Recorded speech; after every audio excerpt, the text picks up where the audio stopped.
Day, ordre du jour. Orders of the day, government orders, government bill, Senate.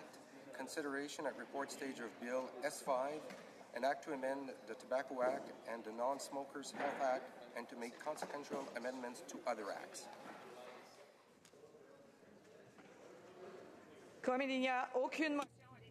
There being no motions at report stage, the House will now proceed without debate to the putting of the question on the motion to concur in the bill at report stage. Ms. Bibeau for Ms. Petitpas-Taylor, seconded by Mr. Duclos, moves that Bill S5, an act to amend the Tobacco Act and the Non-Smokers Health Act and to make consequential amendments to other acts as amended be concurred in that report stage. Plaît-il à la Chambre d'adopter? Is it the pleasure of the House to adopt the motion? Adopté. Carried. When shall the bill be read a third time? Now? Maintenant. Now. Madame Bibeau. Ms. Bibeau for Mrs. Petitpas-Taylor, seconded by Mr. Duclos, moved that Bill S5, an act to amend the Tobacco Act and the Non-Smokers Health Act and to make consequential amendments to other acts as amended to be concurred in at report stage. Débat. The Honourable Parliamentary Secretary to the Minister of Justice and Attorney General. Good morning, Madam Speaker. Madam Speaker, I am proud to rise today in support of Bill S5, an act to amend the Tobacco Act and the Non-Smokers Health Act and to make consequential amendments to other acts. Over many months, this legislation has been reviewed, amended and enhanced. Canadians have weighed in on the proposed approach. Our stakeholders have shared their feedback, and both the Senate and the House of Commons Standing Committee on Health have conducted detailed reviews.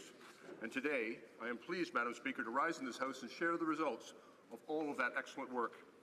I will begin my remarks by reminding the House of why this important legislation is necessary. I will then next describe how Bill S5 has been strengthened to better protect youth, particularly since its review by the Standing Committee on Health. And finally, I will talk about what comes next. Madam Speaker, let us begin by why do we need this legislation? Canada has made outstanding progress over the past 30 years in reducing smoking rates. Our success speaks to the effectiveness of a strong regulatory approach. Nevertheless, tobacco-related illness continues to kill 45,000 Canadians every single year. Madam Speaker, that's one person every 12 minutes. These statistics are alarming and unacceptable, and that's why our government is working to reduce tobacco use in Canada from 15% in 2015 to less than 5% by 2035. And as we work towards this goal, we need to recognize that tobacco use in Canada is changing. The tobacco market today is very different from what it was 30 years ago. Vaping products have changed the landscape and are becoming increasingly popular. From a public health perspective, this poses both challenges and opportunities. Bill S5 strikes the right balance between protecting Canadians and recognizing the potential benefits of vaping as an alternative to smoking. It also addresses an important need by establishing a new legislative framework for the regulation of vaping products. Madam Speaker, this bill is a key element of the government's new vision for addressing tobacco use, which includes taking action to ban menthol in tobacco products, implementing plain and standardized packaging requirements for tobacco products, and modernizing Canada's approach to driving down tobacco use. Budget 2018 has made additional investments of $80.5 million to support this strategy. And between these new funds and our existing efforts, the Government of Canada plans to invest close to $300 million over the next 5 years with the goal of helping Canadians who have an addiction to tobacco and protecting the health of young people and non-smokers.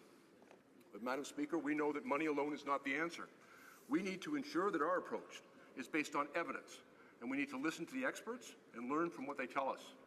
And that is why, Madam Speaker, since its introduction, Bill S5 has been studied so extensively. From the public consultation process to strong committee review, our government has heard from a wide range of stakeholders on this bill, and this includes public health experts, industry representatives, consumer advocates, and academics. And their valuable feedback has informed the amendments to Bill S5. In particular, I'd like to express my very sincere thanks to the Standing Committee on Health and all of its members for its careful review of this bill. Most notably, the committee made amendments to prohibit lifestyle advertising for vaping products. This means that all lifestyle advertising, anything that associates a product with a way of life that includes glamour, recreation and excitement, will be prohibited. And this will better protect our youth and non-tobacco users from being enticed into using vaping products, which could lead to the use of tobacco products and to the renormalization of smoking behaviours. In addition, Madam Speaker, this bill was amended to provide regulatory authority to require information such as health warnings to be displayed on individual tobacco products, including upon individual cigarettes. This amendment, Madam Speaker, will align the approach for vaping and tobacco products, and it may also be used to improve consumer awareness of the health hazards and health effects associated with the use of these products. Protecting youth has been a key concern of stakeholders throughout the consultation process, and it was a guiding principle as we drafted this legislation. In particular, many stakeholders have told us that they worry about how vaping products could affect young people, and we share their concern. Experts agree that vaping is harmful, but less harmful than smoking. And although I have heard from Canadians who tell us that vaping has helped them quit smoking, their role in smoking cessation has yet to be substantiated, and thus we must be cautious. We must ensure that the availability and prevalence of vaping products do not lead young people and non-smokers to start smoking and to develop nicotine addictions. And that is why, Madam Speaker, upon royal assent, Bill S5 will make vaping products legally available only to Canadians over the age of 18. And this includes prohibiting vending machine sales and putting measures in place that require retailers to ensure that products purchased online are delivered only to adults. The bill also includes measures that will ensure that vaping products are not glamorized to appeal to young people through slick marketing promotion efforts. For example, there has been a great deal of discussion about how certain flavors could potentially make vaping products more appealing to young people. And we recognize that some adult smokers prefer flavored vaping products. But we must also acknowledge that these flavors can draw youth to vaping, something that we wish to avoid. And for this reason, Madam Speaker, Bill S5 restricts the marketing and promotion of vaping product flavors that could appeal to youth, such as candy. And we've already taken significant action on this front by expanding the ban on menthol to cover 95% of all tobacco products. Bill S5 will take further action by banning the use of menthol and clove in all tobacco products. These measures will help protect Canadians, and particularly Canadian youth, from the serious long-term health effects of nicotine and tobacco use. Bill S5 also advances our goal of implementing plain and standardized packaging for tobacco products. Thanks to an increasingly restrictive measures put in place by governments in Canada, the tobacco industry has few options left to advertise and promote its products to recruit new users. Packaging is one of the last remaining channels for the promotion of tobacco products to use, and that is why this is being addressed. Research has shown that promotion through tobacco packages and products is particularly effective with adolescents and young adults. Colorful packaging that includes logos, textures, and brand images can have an enormous influence on young people at a time in their lives when they are establishing brand loyalty and smoking behaviors. Research has also shown that plain and standardized packaging reduces the appeal of tobacco products, particularly among youth. And that is why countries all around the world, Madam Speaker, including Australia, the United Kingdom, and more than 20 others, are either considering or have introduced requirements for plain and standardized packaging for tobacco products. And I think that we can all agree that tobacco companies should not be able to use packaging to make a harmful product appealing, and Bill S5 puts that principle into action. As I've outlined today, the bill has been studied extensively. It has been shaped by expert opinion and reviewed by all of our colleagues, both here in the House and in the other place. And as a result, Bill S5 is here before us today as a well-researched and balanced piece of legislation. It is part of a comprehensive new vision for addressing tobacco use. Bill S5 meets the needs of a wide range of Canadians by addressing today's tobacco market. It will protect young Canadians from the risks of tobacco while at the same time allowing adults to legally access vaping products as a less harmful alternative to smoking. It will also support our government's efforts to implement plain and standardized packaging of tobacco products. And if passed, Madam Speaker, Bill S5 will position us to protect our youth, reduce tobacco use, and ultimately to save lives. With Bill S5 in place, Canada can once again be a world leader in tobacco control to preserve the health of Canadians for many years to come. Thank you, Madam Speaker. Questions, commentaires, the honourable member for Sonia-Lambton. Well, thank you, Madam Speaker, and I'd like to thank the member opposite, the Parliamentary Secretary to the Minister of Health, for his speech. I was one of the members on the Standing Committee on Health that worked on this legislation, and it's important that we all bring our ideas of how to improve a bill. But we did bring quite a number of amendments, and not a single one of them was accepted by the government. So I wonder if the member could comment on why that was. The honourable Parliamentary Secretary to the Minister of Justice and Attorney General. Thank you very much, Madam Speaker. And let me begin by once again expressing my very sincere gratitude to the member opposite for her very significant contributions to the work of the Health Committee. And we very much value the contributions of all members of the committee. There were quite a number of amendments that were proposed, that were discussed, debated upon, and voted upon within that committee. And Madam Speaker, we are convinced that the excellent work of the committee has informed a significant enhancement of this bill, and we express our gratitude. But we also respect the role of the committee in determining which amendments that they would bring forward to make recommendations to the government and that process. Once again, I would conclude by expressing my thanks for all of the members' hard work. Questions and comments? The honourable member for South Okanagan West Kootenay. Thank you, Madam Speaker, and I'd like to ask through you to the member about, I hear a lot from my constituents about electronic cigarettes, about vaping. I hear people who want to promote it as a safer way of, people who need to get their nicotine and as a safer way to keep kids away from cigarettes. But I also hear totally the opposite, and there seems to be information on both sides, very conflicting information as to whether they're safer, whether they draw kids in or keep them out of cigarettes. And I'm just wondering if this government will commit to funding independent research on those effects so that we can have, credible answers to those very important questions. Good question. The honourable parliamentary secretary. Thank you very much, Madam Speaker. I thank the member opposite for an excellent question, and it is a concern that we have heard from health professionals and from academics, and it was a matter robustly discussed within the committee as well about the need for ongoing research and the lack of research about the effect that some of these products can have. And so the government has made a commitment to ongoing research, and we believe we're in an excellent position to be able to adapt and react to that research as we gain more information about the potential harm risks of these new emerging products. But I also want to assure the member that our government has taken a very precautionary approach, and until the evidence supports that this could have healthful benefits, we are being very, very careful and cautious in placing appropriate restrictions on these products so as not to allow them to promote tobacco renormalization, particularly among our youth. The honourable member for Edmonton Manning. Speaker, in the lack of some clarity over the bill, I have a question, and I'm trying to really understand the whole meaning of this bill. With plain packaging on cigarettes, what will happen to the contraband industry? What will happen to the future of cigarette sales in general, where we still have to deal with the problem with the contraband cigarettes?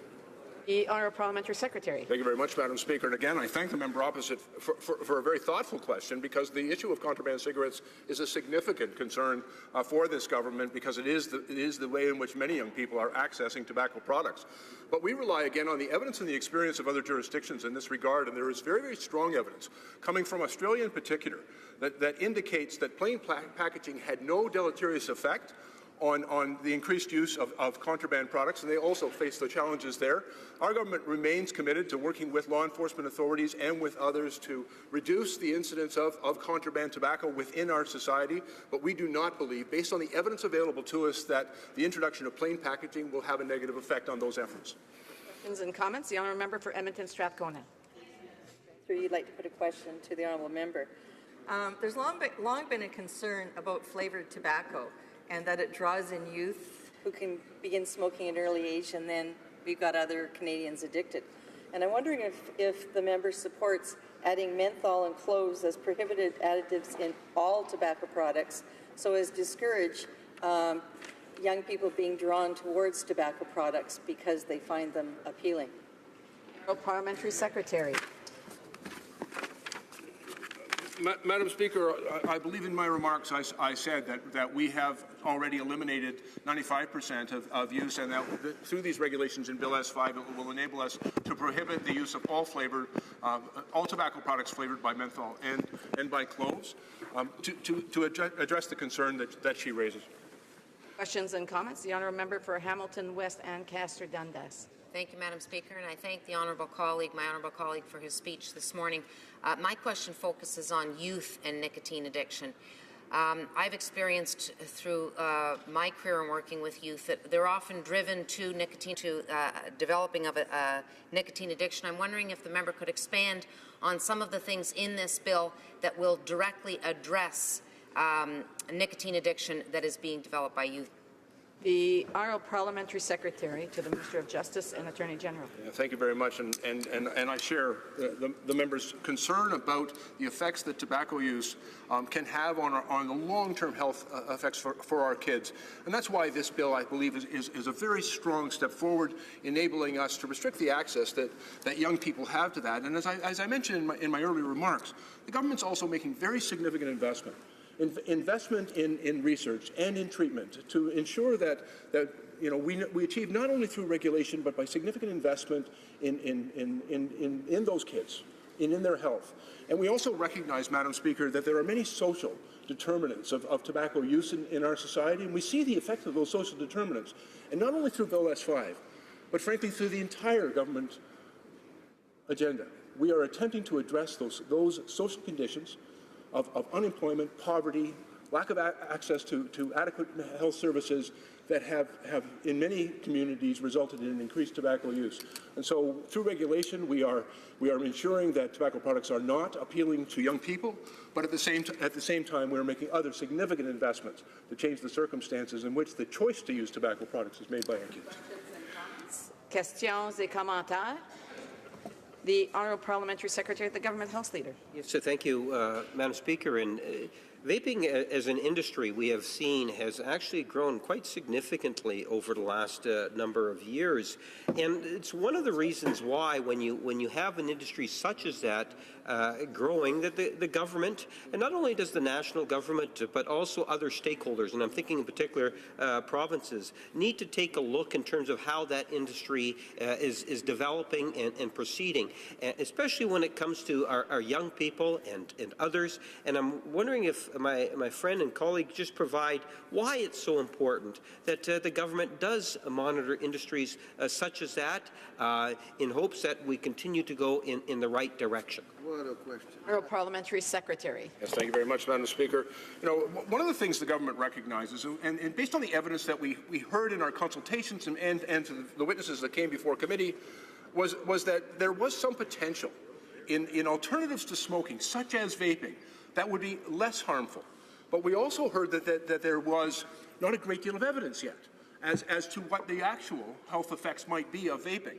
And that's one of the reasons we've taken such a very cautious approach in putting what we believe is appropriate restrictions on the marketing of vaping products, making sure that Canadian consumers have health information, and in particular that young people are not introduced and have access to these products and it's not marketed to them in order to protect them from making that choice. And there is, I think, a real concern that we've heard, Madam Speaker, that vaping could renormalize tobacco. And we've made such incredible strides in Canadian society in denormalizing the use of tobacco in our products. And I think our kids recognize in increasing numbers the health risk that tobacco usage represents to them. We don't want to change that path, and in fact we want to build upon it and continue to move forward. And so we'll continue to be very cautious with the use of alternative methods of ingestion which may not have yet the proven health benefits that are often promoted by their manufacturers. Reprise de débat. The Honourable Member for Sarnia-Lambton.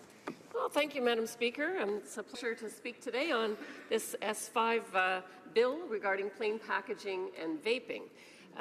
Canada's come a long way in terms of smoking cessation.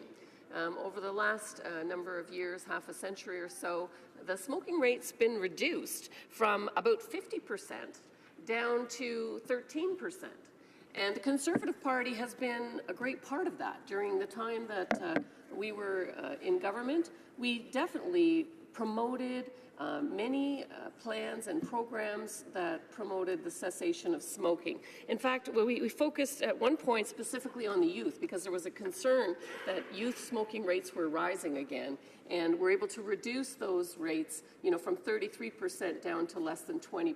And so I think we need to continue to march along and figure out how to reduce smoking in young people and, of course, in all Canadians. Now, one of the things that I find a little bit hypocritical about this government is that in the budget, they introduced $80 million to stop people from smoking, but $800 million to get them to start smoking marijuana. So I just think that that is a total misalignment in terms of health outcomes that we would want to have a look at. Good point. In terms of studying this bill, it was actually quite an education for me because we got to see all kinds of little products and there's a lot of new technology that's been developed. Now, I didn't bring any of that today, of course, because we don't allow props. But just to let you know, there's a myriad of new technologies coming forward. There's something called heat sticks, which are actually little tobacco sticks that are not combusted. They put them in a device that heats them in order that they get less harmful products. So it's a harm reduction in terms of health. So we learned about that. We learned about vaping and vaping devices, many different kinds of devices. Some have evolved over time. There was a concern at one point in time of certain devices that had the batteries explode, but we need to make sure that something is done to the vaping industry, because today the vaping industry is totally unregulated. In fact, it's illegal. And so you've got a lot of these stores that have sprung up all over the place, and there is no governance or oversight to prevent them from selling these devices to young people, from selling marijuana at the same time. And so definitely we need to see this industry regulated. And so I'm happy to see that regulations were brought in with S5. Now, quite a number of studies were presented to us from the Canadian Cancer Society. Canadian Cancer Society is one of many of the health organizations that do support this legislation. I believe there's 362 different health organizations that have come forward in support of this legislation. And of the 150 studies that have been done, there are 8 countries that have been looking to implement plain packaging and have seen a reduction in the number of smokers that exist. Now, in terms of trying to make the bill better, we brought a whole bunch of amendments, and not a single one of them was accepted by the government. And so I wanted to spend a little bit of time telling you the amendments that we were trying to bring so that you could understand why I'm disappointed that they weren't received well. First of all, if you look to Europe and the UK, there is an additive called diacetyl, and it's an additive that's used in flavoring. It gives a buttery flavor. And it was found in the popcorn industry to cause something that they dubbed popcorn lung. It's a respiratory issue, very serious respiratory issue. And so this additive has been banned. It's prohibited in both the UK and in Europe. And so we felt that we should learn from their experience. They've been looking into the vaping side of things for 10 years now. And so we brought an amendment to prohibit that additive here. And of course that was rejected for, I can't imagine what reason. Another issue that we brought forward was something that we heard from those that are in the tobacco industry. The tobacco industry obviously is going to eventually go out of business as people stop smoking, and there will be some job losses. But even more importantly, the plain packaging that was recommended as the solution is the old sleeve packaging that we used to have. But those machines that manufactured that old packaging all were sold, in some cases to the people that are providing the contraband today. And so in terms of ordering new equipment, that equipment is obsolete. And so there's not really a good enough timeline in this legislation. They want this to go into effect right away. There's not enough time for these people to purchase new equipment and get it established in order to comply with the regulations. And so we brought an amendment that wanted to extend the time of implementation by 12 months in order to allow for businesses to be able to come alongside and comply to the legislation. That, of course, was also not accepted. We also were interested in making sure that people know about the harm reduction information that's available. There have been studies. Some of them were studies within the tobacco industry on these new technologies that they're bringing forward. In the UK, there was a study on vaping that showed there was a 95% reduction in harm. And so it's important for people that are smokers to be able to get hold of the information that there is less harm in some of these products, and it can be an avenue for them to stop smoking. However, the bill does not allow anybody except Health Canada or the Minister of Health to tell others about the harm reduction. And so we thought that doctors should be able to do that. We thought that, folks that are involved in smoking cessation clinics should be able to pass on this information. And so we brought amendments on that as well, which were, of course, rejected. Now, another one of the things that we wanted to address was this issue of contraband. The parliamentary secretary to the Minister of Health indicated that it wasn't a problem in Australia. But we should point out that Australia doesn't grow tobacco, okay? So they have to import all of their tobacco. In Canada, we grow tobacco in quite a number of places, and the contraband problem that we have currently is quite severe. 30 or 40% is the estimate across the country, and in some places like Ontario, it's actually 60% of the cigarettes are contraband. And so, contraband brings along with it organized crime and activities that we don't really want to see happen. So we're worried that implementing plain packaging would make it easier for people to contraband the cigarettes. And so we were looking at ways and technologies that we could mark the cigarettes or mark the cases in order to make sure that people were not allowed to counterfeit them. Now, counterfeiters are very good at what they do, and of course, you always have to keep ahead of the technology. We heard witnesses tell us that even the stamps, the CRA stamps that are put on the government packages, that the contrabanders are able to get a hold of those or to copy them in some way. So that was another one of the amendments that we would have liked to have seen. Is to make sure that those contraband protection technologies were implemented. But of course, that was also not accepted. The other one that we wanted to do, when there's looking at all the different technologies, we wanted to make sure that the bill covered everything. Marijuana and marijuana consuming devices weren't really covered in the marijuana legislation. And so in this legislation, we didn't cover marijuana at all. So I think there's a gap there. We should have made it much more clear, whether we want people to vape marijuana or not. That's still an outstanding question, certainly in my mind.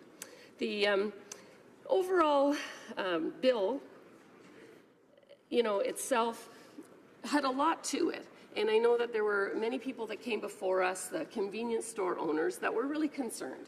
Today, they don't participate in the vaping industry, and they were concerned that they want to have a chance to participate, but they feel that they may not be able to do that because of the way that they're regulated. Now, they have a really good record in terms of making sure that young people are not buying cigarettes, so they already have a good protocol in place for doing that, where the existing vaping stores don't have that. So we certainly want to make sure that they have the opportunity to participate and take advantage of all of this. Now, one of the things that was the most interesting was the testimony that we heard about people and what they're using vaping products to do. So I mentioned that they're using them to get off smoking, but there was also some interesting ideas that were brought forward. I had heard people talk about how those that are morbidly obese or diabetic that have cravings for sugar all the time are actually liking, cherry-flavored or pie-flavored kind of vaping and using that in order to lose weight, in order to control their cravings for sugar. So I thought that was fairly interesting as well. When I look into the bill and the amendments that we brought, I do feel overall that this bill will result in reduced smoking rates in Canada. I do think it will do that. If we look at Australia, we saw that over a 10-year period, they saw a 3% reduction in the smoking rate. So it's not a huge thing, and it's probably not the only thing, but it is important. Now, one of the things I have a concern about with the vaping is testimony that we heard that said 30% of young people have tried vaping. And of the 30% that try vaping, 50% are likely to start smoking. And so that's why it's so critical in this legislation to make sure that we're not advertising vaping to children under 18 and that we have good controls in place to make sure that children under 18 are not getting a hold of vaping devices, because if they do, they're likely to start smoking, and then we're back to the problem that the the Conservative government previously addressed in terms of reducing the young people smoking. And so with that, Madam Speaker, although I'm very disappointed that the excellent recommendations that were brought for amendments from the Conservative Party were not accepted, I do feel that the bill overall will reduce harm in Canadians. The vaping industry will be regulated, and so we will be supporting this legislation. Thank you, Madam Speaker. Questions and comments? Questions et commentaires. The Honourable Parliamentary Secretary to the Minister of Justice and Attorney General. Again, Madam Speaker, I thank the member opposite for her remarks and of course, again, for the excellent work that she always brings to the Health Committee. And I understand, you know, in when amendments are brought forward, there's always a little bit of disappointment, perhaps, and frustration if your amendment is not advanced to. But I would commend the working totality of the Health Committee and all of the evidence that they heard. The question I would ask the member, given the nature of her remarks, I am in complete agreement with her that we need to take every measure possible to reduce the availability of contraband tobacco. And it's one of the reasons I'm a little bit perplexed by her strong advocacy to maintain contraband cannabis. And perhaps you could explain why she differentiates between the two. The Honourable Member for Sarnia-Lambton. Thank you, Madam Speaker, and thank you for the question.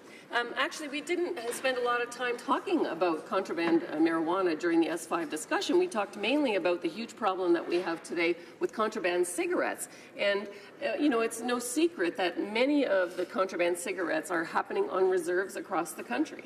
And it's an enforcement issue because really the reserves have the right to produce cigarettes, but it's other people that are coming to the reserve and purchasing them that's the problem. So from an enforcement point of view, you have to sort of either arrest everybody as they come out of the smoke shop, or you can't do anything. And so I think if there hasn't been a successful solution on contraband cigarettes, then I doubt that we are going to see any successful solution. And contraband marijuana will be a significant problem.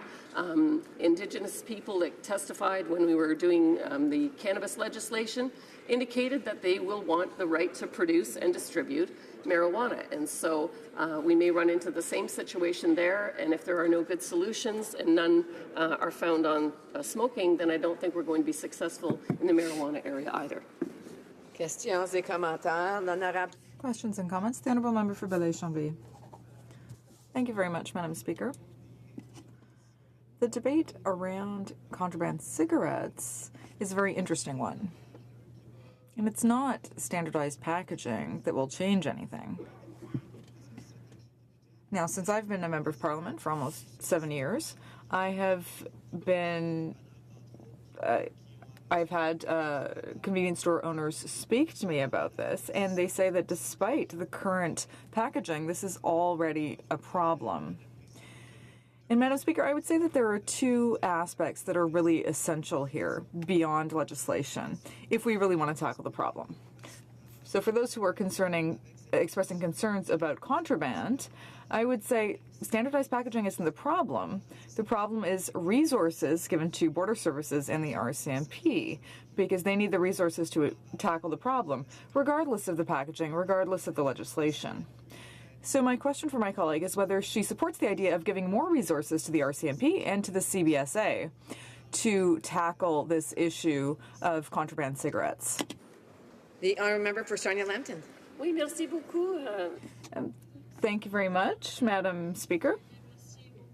And I want to thank my colleague for his question. Contraband, I do think that we need more enforcement activity. And in order to have more enforcement activity, that's going to require extra money. But I think we need to think about what the strategy is going to be, how we're going to go about doing that. In my riding of Sarnia-Lambton, we've got smoke shops everywhere. And, you know, I know people are buying contraband cigarettes. It's a very common thing. It's considered to be normalized. So, I don't know how you're going to get the resources that you need, because there's an enormous number of people that are purchasing contraband products, and so it will take quite a number of people to enforce. And what will the penalty be? Will that plug up the justice system that's already beleaguered because the Justice Minister hasn't appointed enough judges, and there are, so many different types of charges today. So I do think it's something that we'll need to put resources into, but think carefully about. Questions et commentaires, questions and comments. The honourable member for Bow River. Thank you, Madam Speaker, and I very much appreciated the speech that my colleague has given, as she does a tremendous amount of work on this file. If she had the option of all of the great amendments they proposed, which one, if she said, okay, I just get one, which one would you suggest would be the best amendment that could have been made? Thank you, Madam Speaker. The honourable member for Sarnia-Lambton. Thank you, Madam Speaker, and I thank my colleague for his question. It's always hard to pick just one, but if I had to pick one, I would go with the diacetyl one because it was something that was an experience. It's a serious respiratory illness. It's something that was studied and prohibited by the UK and the EU, and so that one to me is probably the best. My number two would be the extension of time for all of the tobacco industry folks to be able to comply with the legislation. Thank you. Questions et commentaires. The honourable member for l'honorable député de Sherbrooke. The honourable member for Sherbrooke. Thank you, Madam Speaker. And I thank my colleague for her speech. Just for information, I was wondering if there was any discussion of the fact that Canada is really near the bottom of the list because tobacco producers pay a huge amount in excise tax, and that money could be used to invest in education or social services or in mitigating the negative effects of tobacco.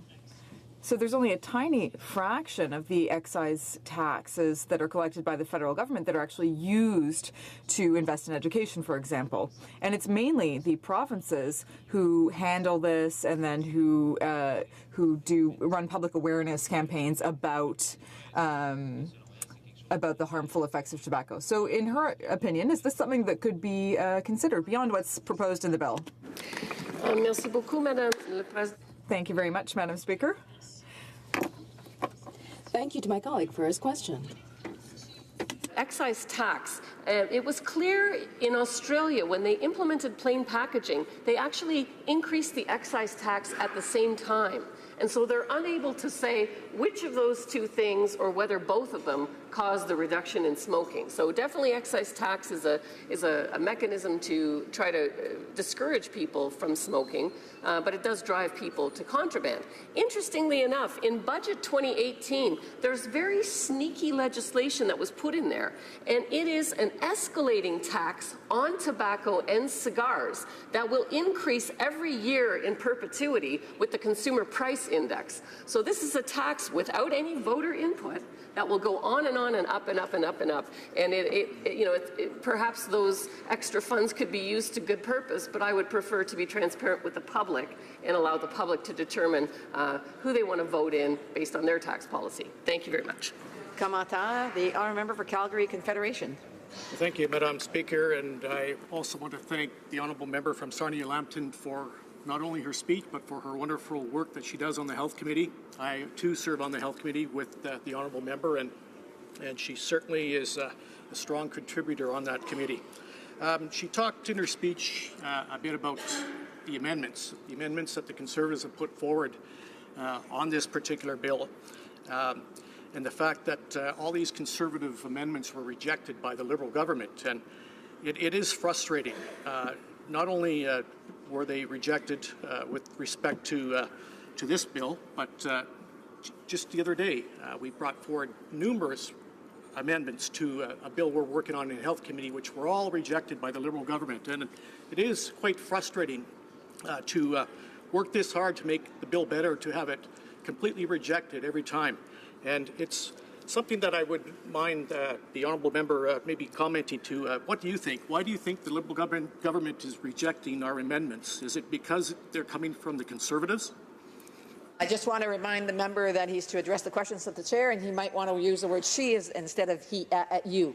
The honourable member for Sarnia-Lambton has 1 minute to respond. Thank you, Madam Speaker, and I'd like to thank my colleague for the question. Well, it's clear to me that when not a single one of the amendments that we ever bring are approved at committee, that it is partisan politics that's at play. And that is really disappointing because, as you can see from some of the amendments that I was putting forward, they're very sensible, logical, fact-based improvements.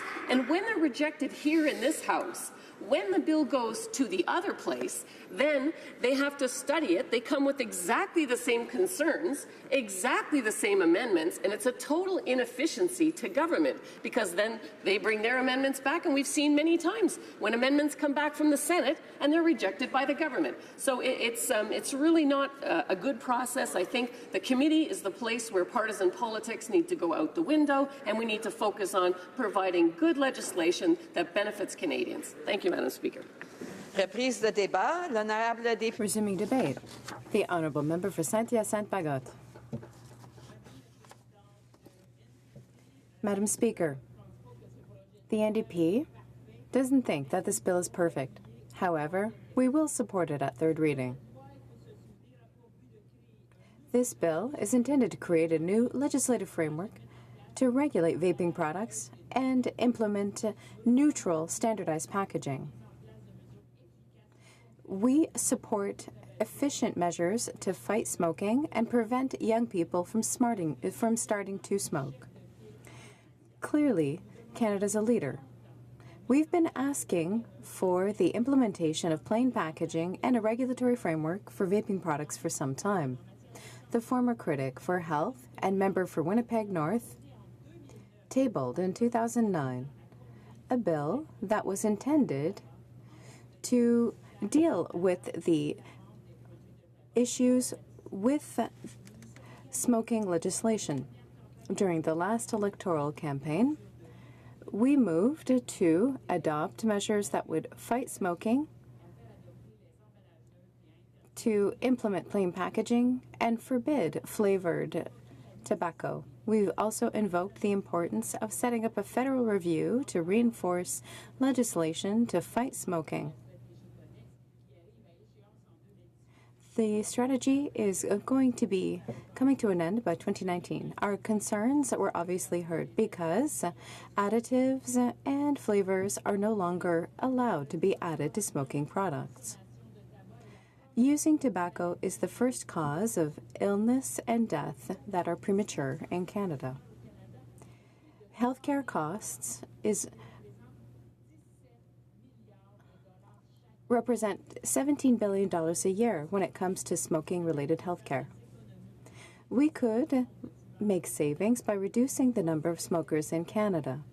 These savings would be beneficial for provinces and territories. It is clear that tobacco leads to serious illnesses that can lead to death. 1 Canadian dies every 14 minutes of an illness linked to tobacco. That is unacceptable. That is why we support this bill. We encourage other parties to do the same. Anti-tobacco groups indicate that the longer that we wait to pass such a bill, the more people will start to smoke, and the more people will die from smoking-related illnesses. With the regulation in place, it's difficult to restrict access to e-cigarettes. There's no evidence that leads us to believe that e-cigarettes leads non-smokers and young people to consume nicotine. However, there's lack of clarity on this product and other vaping products because they are new on the market. These products may seem attractive, especially for young people, with the different flavors that are offered. If this bill is passed,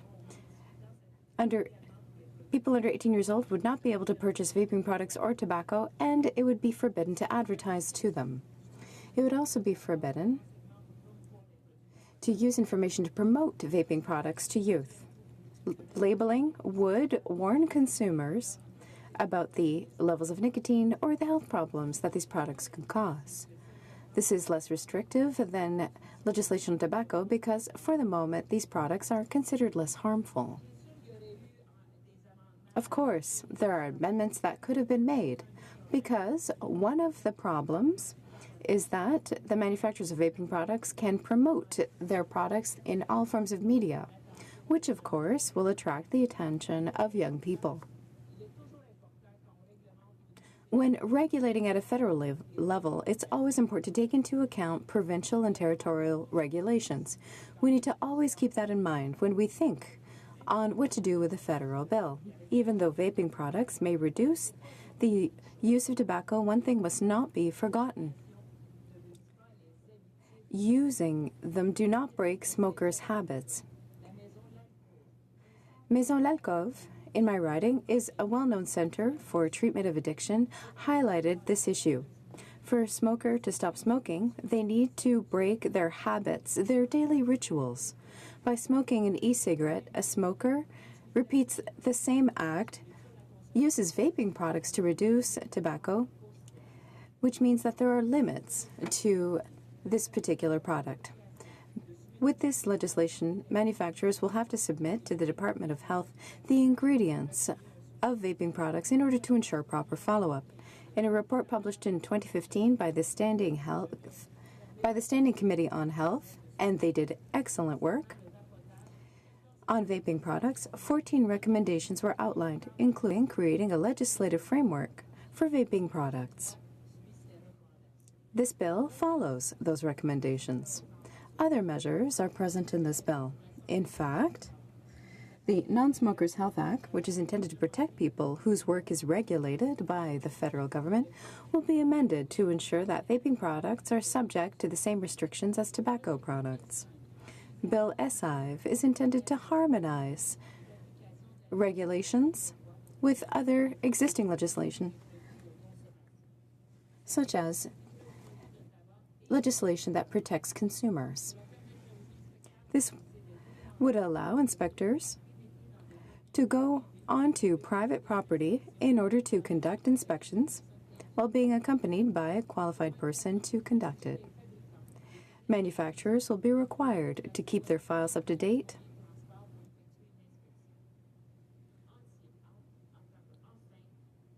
To conclude, I wish to highlight the fact that marginalized groups are easy targets, and they often, unfortunately, have a tendency to consume more tobacco than the general population. They are more affected by illnesses linked to tobacco.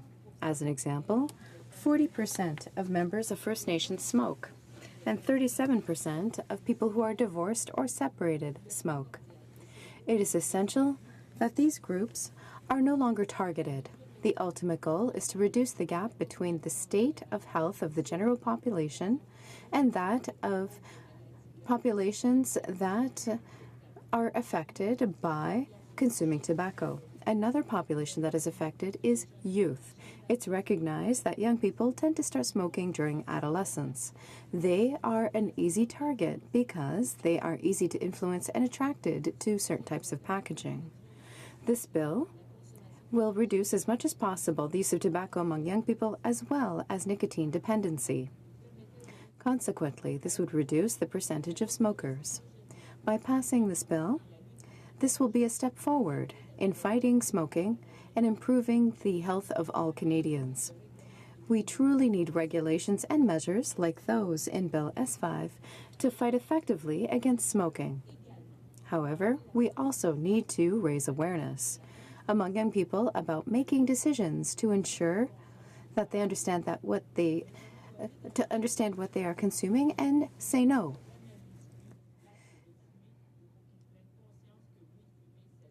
They need to be aware that smoking can be dangerous.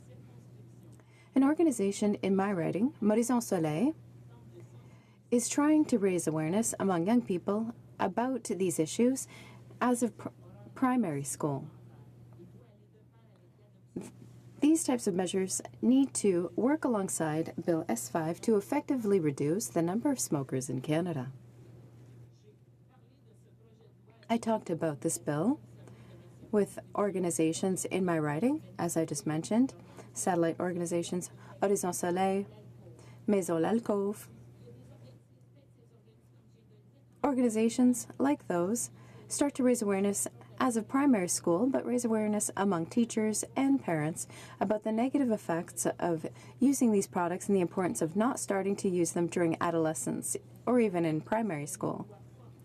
We need strong legislation because young people are attracted by these products that have flavors and colors. It's important that they do not start to smoke. We all have around us people who want to stop smoking. We know how difficult it is. We need to prevent them from starting to smoke in the first place. I've spoken with stakeholders as well as the director of Maison l'Alcôve, a well-known center of prevention and treatment in my riding. Every day, they work with people who are trying to stop using. They say how difficult it is to deal with the problem because they are daily habits that need to be broken. In the scope of the study of this bill, it's important to highlight the work of national organizations to support legislative change. They even invited us to go even further. Many medical organizations, as well as organizations that fight smoking, I know I won't be able to name them all. I'm thinking of Smoke Free Canada, the Canadian Medical Association, the Canadian Public Health Organization, the Public Health Organization in Quebec, Doctors for Smoke Free Canada, and, because I'm from Quebec, the Quebec Coalition for Controlling Tobacco. They do exemplary work in preventing people from smoking and highlight the importance of raising awareness. As I said earlier in my speech, Madam Speaker, we need to ensure that people do not start to smoke. Yes, of course, we can work to help people to stop. However, at the federal level, our main work is that of raising awareness. We need to make sure that we raise enough awareness so that smoking for the first time becomes a red flag in people's minds, so that people think, no, I shouldn't even start.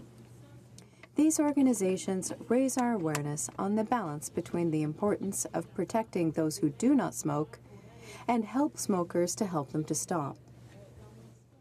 I've said in my speech that for some time now, for a dozen years or so, the NDP has been putting pressure on the Conservative government and now on the Liberal government with bills. I would like to highlight the work of my colleague for Vancouver Kingsway. At the Standing Committee on Health, my colleague did excellent work. Meeting after meeting, raising awareness. The government is also raising awareness. I named all kinds of groups, but my colleague works with all of them.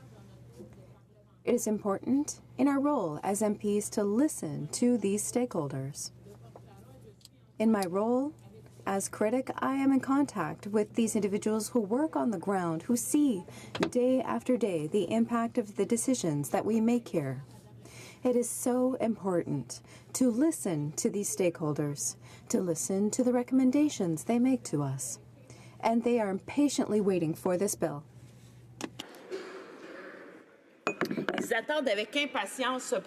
They are impatiently waiting for this bill. We need to make sure that we listen to them. It is important to pass it. In daily work among people who smoke, among people who raise awareness to not start in the first place, they tell us that this bill is important. It is important for us to pass it. The NDP has chosen to support this bill. Yes, we know it's not perfect. Yes, of course, there are improvements to be made, but it is a first step. We will continue to ask, we will continue to demand of the government that it go further. We will continue to ask for sufficient funds to ensure prevention. I worked in the healthcare sector for some time, and we know that in budgets for health, in my case, I worked in prevention, and when it comes to budgets for health, 95% was assigned to curing people. There's a lot of money for care, and there's 5% for prevention. What these groups are telling us is that we need to invest more into prevention. In Quebec, I am a parent of 4 children. Pierre Lavoie told us that if we we took care of our health every day, there'd be fewer people in the hospital. If we ate better, if we exercised. For me, prevention in the face of using tobacco and using, period, and promoting healthy lifestyle habits are things that we need to reinforce as young as possible. That means we need to invest in prevention and invest in healthy lifestyle habits. I think that fighting smoking is part of these healthy lifestyle habits that will ensure that we will reinforce them from the earliest age. And we need to ensure that the federal government invests sufficiently, that when we think about health, we also think about prevention and the importance of acting before the problem even starts. Too often, we react. However, by supporting this bill, I think that we are making an important gesture in the fight against smoking. Thank you, Madam Speaker. I just want to check. Have you finished your speech? If not, you still have approximately 4.5 minutes after question period when we continue debate. On peut poursuivre, Madame la Présidente. Yes, we can continue, Madam Speaker. I was just waiting for your signal that I was finished. You have 4.5 minutes after question period. Question de député, the honourable member for Ottawa South. Madam Speaker, since 1918, the War Amps has made a tremendous contribution by improving the lives of countless Canadians. Headquartered in my riding of Ottawa South, they rely on donations from the public through their key tag service, which was started by war amputees in 1946. To date, more than 1.5 million sets of lost keys have been reunited with their relieved owners. In 2018, the War Amps is celebrating its 100th anniversary. To mark this milestone, the War Amps recently unveiled a Canada Post commemorative envelope. The envelope depicts how the War Amps has been a special part of Canada's history and showcases how the key tags have evolved over the years. I know all members, Madam Speaker, will want to join me in congratulating the War Amps on 100 years of terrific service and wishing them every continued success. The honourable member for Portneuf, Jacques Cartier. Madam Speaker, Canada has many mayors who devote their time to improving their communities. A sudden departure is always sad and leaves a huge void. Today, I would like to pay tribute to the Mayor Denis Jobin from Cap Santé, who died on April 20 from an aggressive illness. To the members of the City Council, his leadership will inspire you to carry on with your projects and ensure the sustainability of your municipality. And to the residents of Cap Santé, you supported a man who worked generously on the development of the beautiful city of Cap Santé. Elie, you can be proud of your grandfather, this master of music, so talented in the arts. He was one of the founders of the regional project for the Fort Jacques Cartier and the Manoir Alsa. Marie-Pierre, Anne, Laurent, and Michel, you can be proud of your father. He was a great man. He was appreciated, devoted, sincere, and loyal. Sylvie, your loving partner filled your life with music and joy. Keep that music and joy in the deepest recesses of your heart. Member for Kildonan St. Paul. Thank you, Madam Speaker. Today I rise to mark the National Day of Mourning, which is commemorated yearly on April 28th. This is a day when we remember Canadian workers who have been killed, injured, or suffered illness on their job site. Organizations such as Safe Workers of Tomorrow are currently holding ceremonies across the country, including my home province of Manitoba. In Canada, approximately 2.5 deaths occur daily. In Manitoba alone, there were 24 workplace deaths due to accidents and illnesses in 2016, and that number rose to 27 last year. Every worker has the right to come home safe at the end of the day, and today reminds us all that although we have made great strides over the last decade, there is more work left to be done. One life lost is one too many. Madam Speaker. The honourable member for Courtenay Albany. Madam Speaker, April 24th marked the first anniversary of the tragic death of Ryan Hedekin, son of John and Jennifer Hedekin, my constituents in Courtenay, Alberni. Ryan was one of over 4,000 Canadians who lost their life to opioid overdose in 2017, and this crisis continues. Every day this year in BC alone, 4 people will die due to fentanyl poisoning. Ryan's addiction to opioids destroyed his life and affected everything and everyone he loved. No one wants to live like that. Addiction is not a choice, it is a disease. The opioid crisis is a crisis of social isolation and bad drug policy. We must treat addiction as a health issue, not a criminal one. We must work to remove the stigma around substance abuse and addiction so people can openly seek treatment without judgment or shame. And we must continue to expand access to harm reduction services and treatment so people can get the help they need when they need it. We can honour Ryan's memory by working towards a Canada where help is immediately available and addiction is treated with humanity. The Honourable Member for Gatineau. Thank you, Madam Speaker. Good news. I'm talking about our work on prompt payment of businesses and contractors in the construction industry. This is an area where we intend on bringing in legislation. It is an important issue for our government and for myself as the member for Gatineau, and it affects many businesses and contractors in my riding and throughout Canada.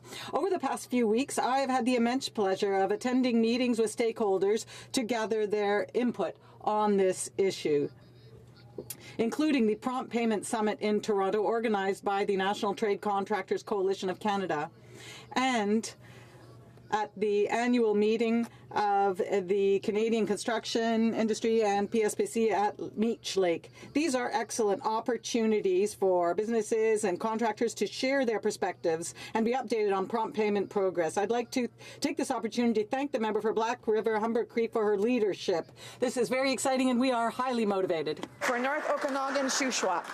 Thank you, Madam Speaker. Today it is with a sad heart that I rise to honor the life of a friend of the entire community he lived in and served. Marty Bootsma, former mayor of Salmon Arm. Anyone who got to know Marty appreciated his ability to carry on a respectful conversation with anyone about almost any topic. His wit and humor, along with his ability to tell a joke and take a joke, ensured lots of fun around the meeting rooms and coffee tables. Marty also had a great sense of responsibility. He became accomplished in a number of occupations in Salmon Arm: construction contractor, baker, realtor, and most notably 6 years as city councillor and another 2 terms as mayor of Salmon Arm. Marty's work in service clubs like Rotary also showed how much he cared about the people around him. Marty will be missed by his large family, friends, and entire community, but we can all be grateful for how he made our lives just a little bit richer. Thank you, Marty. The Honourable Member for Kanata, Carleton. Madam Speaker, I stand here to honour the memory of a personal hero of mine, Bill Tarrant, an officer of the Order of Canada and a man lovingly known as the Father of Canada. Bill Tarrant was quite simply a visionary, someone who led both the development of the Canada community and the high-tech centre of excellence that flourishes today. Bill was more than a developer. He was committed to creating communities. As part of the purchase agreement of homes that he built, homeowners were required to join the community association, thus creating the sense of belonging that still thrives today. As president of CMHC, Bill was especially proud of creating the Assisted Home Ownership Program, which allowed for those on a limited income to buy a home. I offer my deepest condolences to his wonderful wife, Jean, and the whole family. Madam Speaker, Canada has lost a legend, but his vision and spirit will live on in the heart of Canada forever. Thank you. The Honourable Member for Winnipeg South.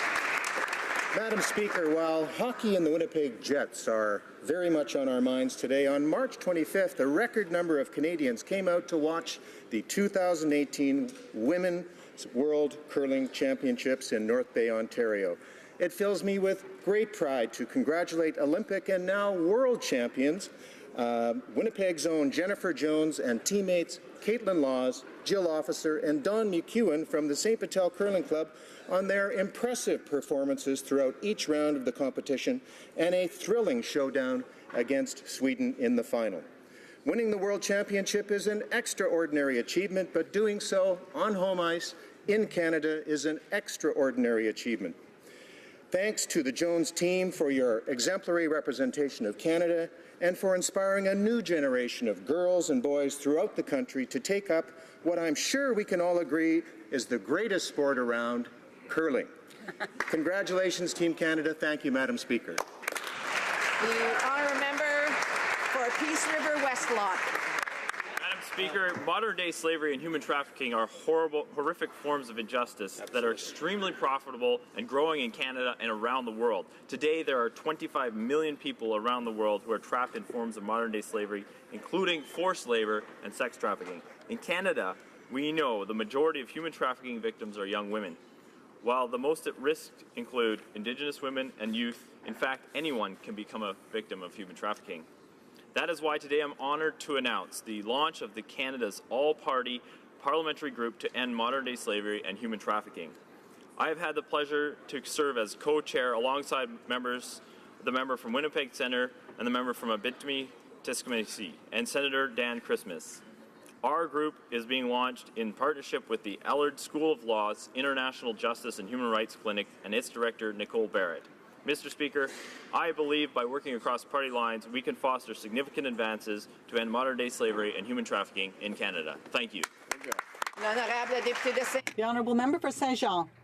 Madam Speaker, I'd like to thank the Chamber of Commerce and Industry of the Haut-Richelieu region, Stéphane Legrand, and the organizers of the Excellence Gala. This was an opportunity to highlight the quality of our area stakeholders. The Coup de Cœur Award gave our St. Valentine's Day Festival a good dose of love. There was also a tribute to Luc Bazinet for his vision and his community involvement. A special mention was awarded for Marina Saint-Tropez for the passion and enthusiasm of 3 generations of entrepreneurial women.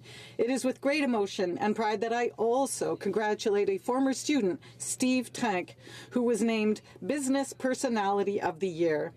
Madam Speaker, it is young entrepreneurs like Tommy Duval, organizations like the Centre de Partage Communautaire Joannais, and businesses like Domaine Pour Qui that testify to the talent that the riding of Saint-Jean can count on. Congratulations to all. The honourable member for Burnaby North, Seymour. Madam Speaker, today I rise to pay tribute to Chief Leonard George, a great man and inspiring leader who passed away in December. After his passing, I asked the Parliamentary Poet Laureate, George Eliot Clarke, to draft an elegy in his honor, and I'm humbled to share that poem with everyone in the House today. To act is not only to make pretend, to act is also to make a difference, to make change, to reform and to amend. It is to teach governors governance. Leonard George defined action doubly well: to act on camera, to dramatize roles, to document resistance, to excel, also at inspiring a people's souls. His Tsleil-Waututh nation has prospered. According to his vision, joining economics and ology, neither words absurd when both prescribe how a nation should grow. North Vancouver activist Leonard George had no peer. The original broke the forge. Rest in peace, my friend. Good job, man.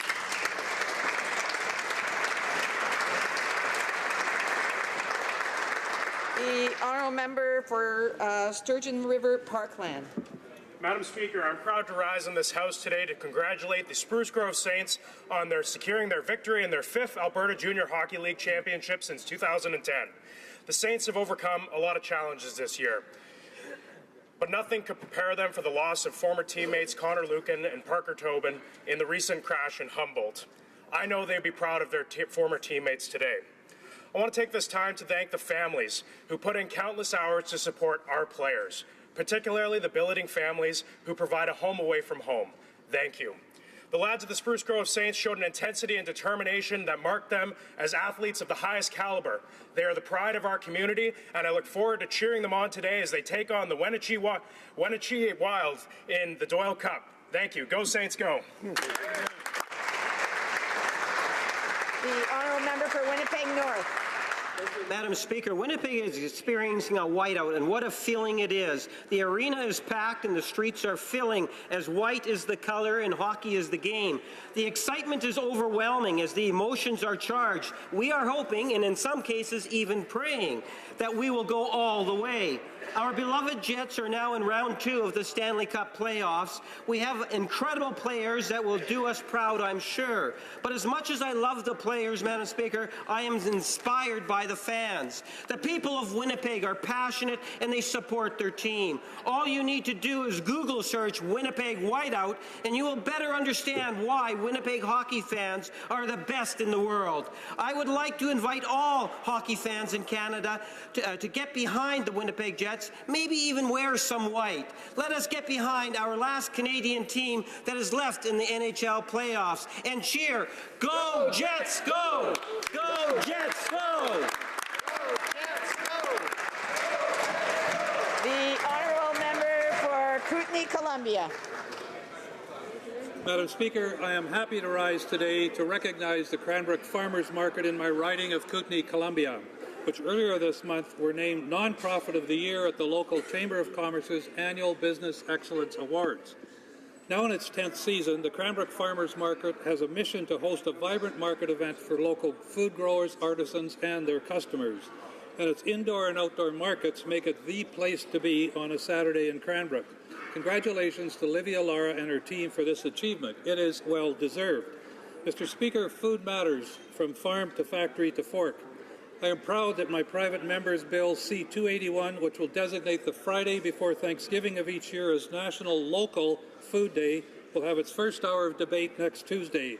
I urge all members of Parliament to support a National Local Food Day and to celebrate the diversity of what local food means to each of you and to all Canadians from coast to coast to coast. Our member for Calgary Signal Hill. Madam Speaker, my constituents are outraged. Many are highly skilled, highly talented, highly educated, unemployed energy workers. And last week they saw reports of the Prime Minister speaking in Paris and talking about phasing out the oil sands. That doesn't give them much hope, Madam Speaker. And of course that wasn't the first time he said that. Now this week my constituents learned that the government is using our hard-earned taxpayer dollars to provide summer jobs not for students who do good work with seniors and others who are less fortunate in the community, but to protest against the Trans Mountain Pipeline. Now, a number of students in my riding didn't get summer jobs this year, Madam Speaker, because faith groups would not sign on to this Liberal government's values test. Meanwhile, radical environmental groups are receiving funding so they can protest against a project that this government allegedly supports. Madam Speaker, it's time this government quit supporting radicals who break the law and got back to supporting actual students who work for good jobs in the community. The honourable member for Ottawa West Madam Speaker, for many years, the Canadian Cancer Society, Canadian communities, and the government have held public campaigns to end cancer and improve the lives of those dealing with this horrible disease. During Daffodil Month, we wear a daffodil over our hearts to symbolize the strength and courage of those fighting cancer. All-Party Women's Caucus heard from a remarkable, courageous, and brilliant 12-year-old cancer survivor, Helena Kirk. When Helena was 3, she was diagnosed with leukemia. After 181 days of chemotherapy and 650 procedures, Helena has overcome cancer, but not all of her friends are as fortunate. This brave, articulate young woman is speaking out to ask for more resources so children can access life-saving treatments regardless of where they live or their income. Using the hashtag Helena's Hope, I encourage all members to support her in her dream to end childhood cancer.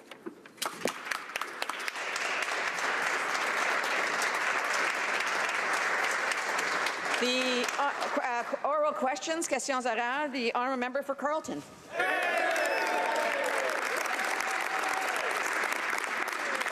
Try as they might, these Liberals cannot silence our efforts to expose the carbon tax cover-up. The cover-up began when the government provided me with documents that had calculated how much the average family would have to pay in new taxes under this scheme. Only problem is they covered up the numbers. Ever since, I've been asking them to tell the truth, end the carbon tax cover-up, and tell Canadians what this tax will cost them. Will they do that today? The Honourable Minister of Environment and Climate Madam Change. Speaker, in 2015, the Canadians made a choice. They chose a government that believed in climate change, that wanted to take action on climate change, at the same time growing our economy. Let me give you some numbers. Do you know how much it costs right now in insurance claims? We're now at over $1 billion in insurance claims by Canadians in Saskatchewan, Manitoba, in the high Arctic, across the country. We're seeing extreme floods, we're seeing droughts, we're seeing forest fires. And we know we need to take serious action on climate change. Putting on a price on pollution makes sense. The Honourable Member for Carleton. Well, the minister seems to be arguing that this tax is worth the cost. But how could we possibly know that as parliamentarians if we don't know the cost? She wouldn't even answer how many greenhouse gas tons would be reduced as a result of the tax. So we don't know the cost. We don't know the benefit, yet somehow we're supposed to do a cost-benefit analysis, Mr. Speaker. Why won't she come clean, end the carbon tax cover-up, and tell us what this tax will cost the average family? The Honourable Minister of Environment and Climate Change. The member opposite well knows there are 4 provinces where there's a price on pollution already. Let's just take the case of British Columbia.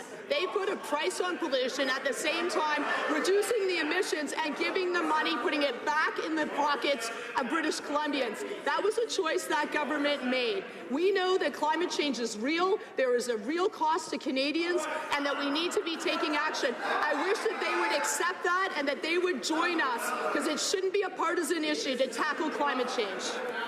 The Honourable Member for Carleton.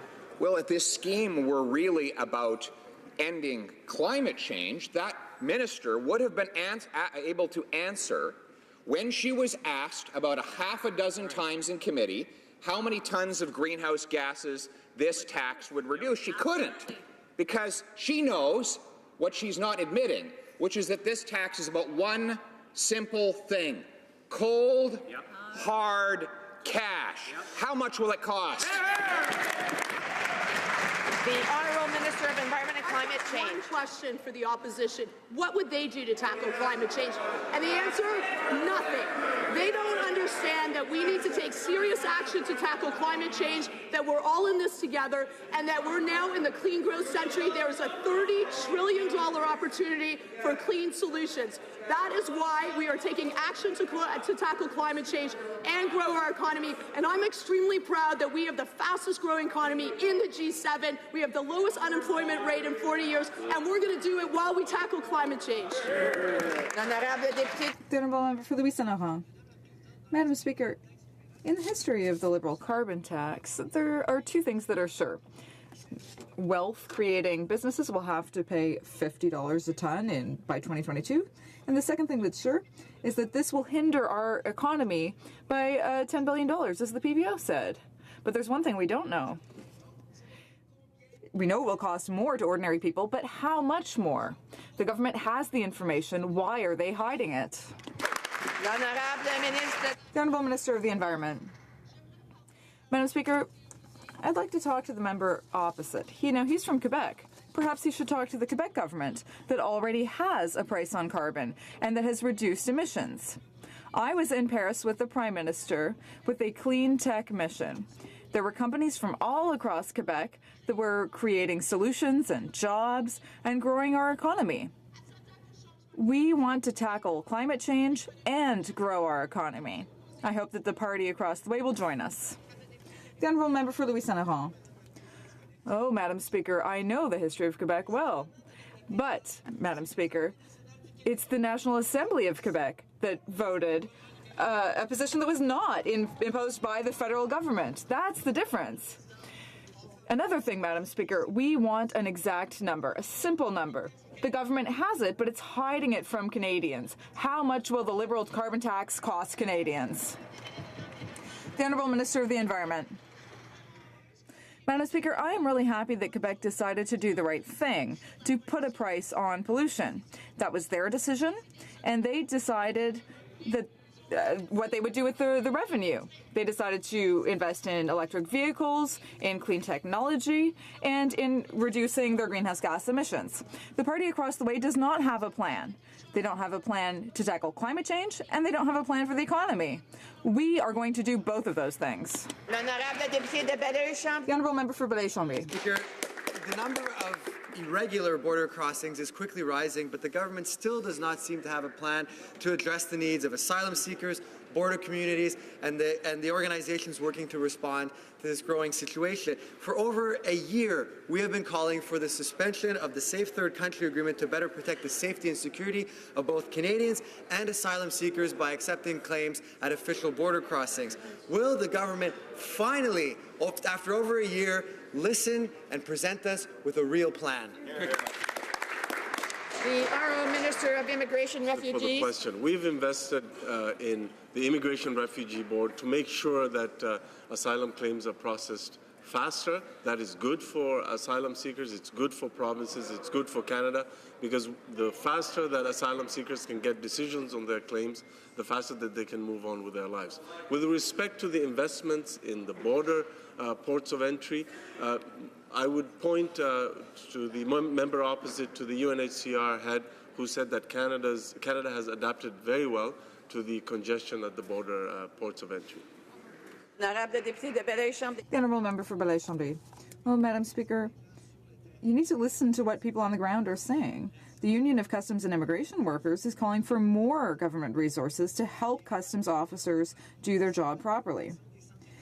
Occupancy rates at Quebec's temporary housing centres went from 69% to 74% this week. And for weeks, the Quebec government has been calling for more money to house asylum seekers and to deal with the situation. When will the federal government listen to the requests of the Quebec government? Of immigration.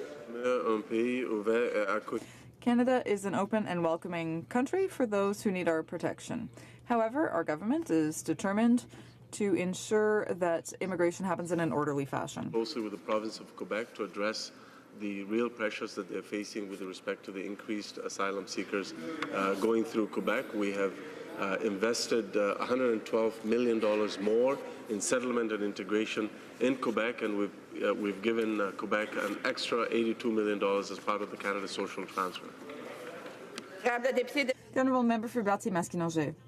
Madam Speaker, yesterday the organization called One challenged the Prime Minister's so-called feminism. In their video, they criticized the fact that the Prime Minister keeps saying that he's a feminist, but in reality, this is nothing but rhetoric. Madam Speaker, rhetoric doesn't do anything to fight violence against women or helping women get out of poverty. What does this government intend to do to present a real feminist strategy? Parliamentary Secretary to the Status of Women. Well, thank you, Madam Speaker. Madam Speaker, yesterday I attended the G7 Gender Equality Advisory Council. This is chaired by Melinda Gates. And Madam Speaker, feminist leaders from all over the world were praising Canada's record on gender equality. And Madam Speaker, I would just remind the honourable member of Budget 2018, where we made gender equality a priority. We've taken leadership to address the gender wage gap. We've enhanced parental leave options. We're tackling gender-based violence and sexual harassment. We've introduced a new entrepreneurship strategy for women. Madam Speaker, we are doing good works, and there is much more work to do. L'honorable député de Berthier-Masquinongé. Honourable Member for Berthier-Masquinongé. Was about the One video. This question is going to be about the W7. So this morning, the W7 wrapped up its meetings here in Ottawa, and they will be presenting the recommendations to the Prime Minister next month. But they are skeptical. They do not believe that the Prime Minister will act upon or even champion any of their recommendations. So I have a very simple question, Madam Speaker. Can this government confirm today that they will act upon those recommendations from the W7 summit? Yes or no? Parliamentary Secretary of Status of Women. Madam Speaker, again to the honourable member, we are making gender equality a key priority because our government understands that we simply cannot move forward when half of us are held back. W7 delegates have an important responsibility to have their voices heard, and to represent women globally. Women have been at the forefront of innovative solutions to some of the world's greatest challenges, and the W7 presents an opportunity for global leadership, which we are demonstrating. Thank you, Madam Speaker. Well done. Honourable Member for Lakeland. Madam Speaker, yesterday the BC NDP Green Coalition started a court reference to restrict the flow of oil through their province. The Prime Minister could have avoided this latest delay tactic by taking action sooner. The BC NDP always said they'd kill it, but it took 10 months and a crisis for the Prime Minister to even meet with the BC Premier about it. The majority of British Columbians, Canadians, and all Indigenous communities directly impacted by it support the expansion. Will the Liberals finally actually champion Trans Mountain by immediately applying for intervener status? Absolutely. The Honourable Parliamentary Secretary. Thank you, Madam Speaker. The TMX project, as we have said, is of vital strategic interest to Canada, and it will be built. Our government has initiated formal financial discussions with Kinder Morgan, the result of which will be to remove uncertainty overhanging the project. We are also actively pursuing legislative options that will assert and reinforce the federal jurisdiction in this matter, which we know we clearly have. Hundreds of thousands of hardworking Canadians depend on the project being built. Protecting our environment and growing the economy are not opposing values. On the contrary, Honourable Member for Lakeland. Madam Speaker, they haven't learned their lesson. They can't wait on this. This crisis affects every single province in the country. The Liberals actively undermine Canada's energy sector and constantly attack Canada's track record of responsible energy development. They killed Northern Gateway, Energy East, and they're paying for anti-energy activists to stop Trans Mountain. The world sees this crisis and uncertainty. Investors are leaving Canada. Will the Prime Minister finally take action in the national interest for all of Canada and apply for intervenous status in the court challenge that is clearly designed to stop Trans Mountain? The Honourable Parliamentary Secretary to the Minister of Natural Resources. Thank you, Madam Speaker. And let's talk about capital expenditures in the energy sector. By NRCan estimates, there are approximately 140 oil and gas projects under construction or planned in the next 10 years, worth an estimated $400 billion in capital expenditures. When you consider the whole energy sector, including electricity, that number is nearly $530 billion. Energy sector, hundreds of projects, hundreds of billions of planned investment. Minerals and metals sector, planned projects worth tens of billions of dollars, and planned projects in the forestry sector worth billions of dollars. The member opposite. The Honourable Member for Edmonton West. Madam Speaker, the government claims it wants Trans Mountain built, and it claims it wants to help unemployed energy workers in Alberta, yet funds a group that is committed to stopping all pipelines, especially Trans Mountain. Now, my question is for the Minister of Infrastructure. Does he and his colleague, the member from Edmonton Centre, support using taxpayers' dollars to fund protesters whose sole job is to stop Trans Mountain Pipeline? The Honourable Parliamentary Secretary to the Minister of Natural Resources. Thank you, Madam Speaker. We are the party that stands up for Canadians and the Charter of Rights and Freedoms. Madam Speaker, surely the member opposite is not saying that the work done by an organization they reference is the same as the work being done by the Canadian Centre of Bioethical Reform. We will always respect Canadians' rights to free speech, reproductive rights, and the rights of LGBTQ Canadians that are enshrined in the Charter. And let me assure the member opposite, the pipeline will be built. Thank you. I remember for Bow River. Thank you, Madam Speaker. The Liberals made a political decision to veto the Northern Gateway pipeline. They made the last-minute changes to kill Energy East. $87 billion in investment has been driven out. Now they're funding professional protesters to kill the Kinder Morgan pipeline. Wow. Is this just the latest step in the Prime Minister's plan to phase out the Canadian energy sector? The Honourable Parliamentary Secretary to the Minister of Natural Resources. Madam Speaker, we've been clear with Canadians. We will build this pipeline.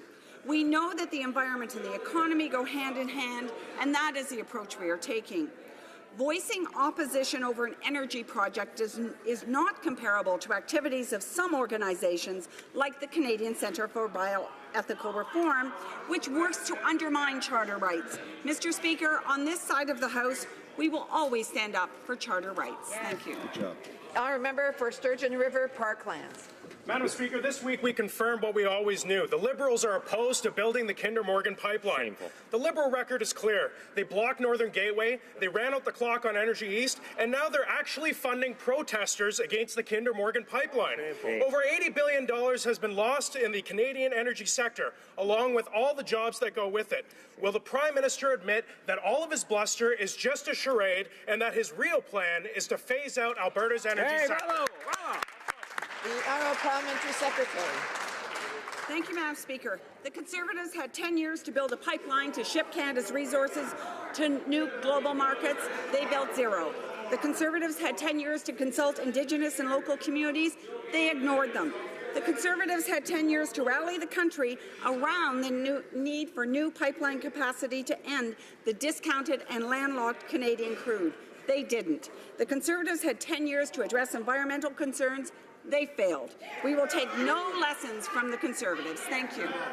The honourable member for Saskatoon Grassland. Madam Speaker, these Liberals are arrogantly ignoring Saskatchewan's successful emission reduction plan and are forcing a carbon tax on us without consultation or approval. Just this week, my province of Saskatchewan announced a court challenge to stop the Liberal carbon tax and protect Saskatchewan's economy. This challenge is overwhelmingly supported by the people of my province. Why do the Liberals insist on inflicting their Ottawa knows best scheme on our Saskatchewan families? Minister of Climate I've had many conversations with the Premier of Saskatchewan. In fact, he was the former Environment Minister. And I explained to him exactly why we need to put a price on pollution. Because in Saskatchewan, there are droughts impacting on farmers. That there are new technologies in Saskatchewan that are creating good jobs. That we can still get our resources to market, and we can protect the environment, and we can grow the economy. Government of Saskatchewan is well within its rights to determine how they want to put a price on pollution, what they want to do with the revenues. They can invest in innovation. They can invest in putting money back in the pockets of Saskatchewans. But I have a question for the party opposite. Do they believe climate change? The honourable member for Sherbrooke.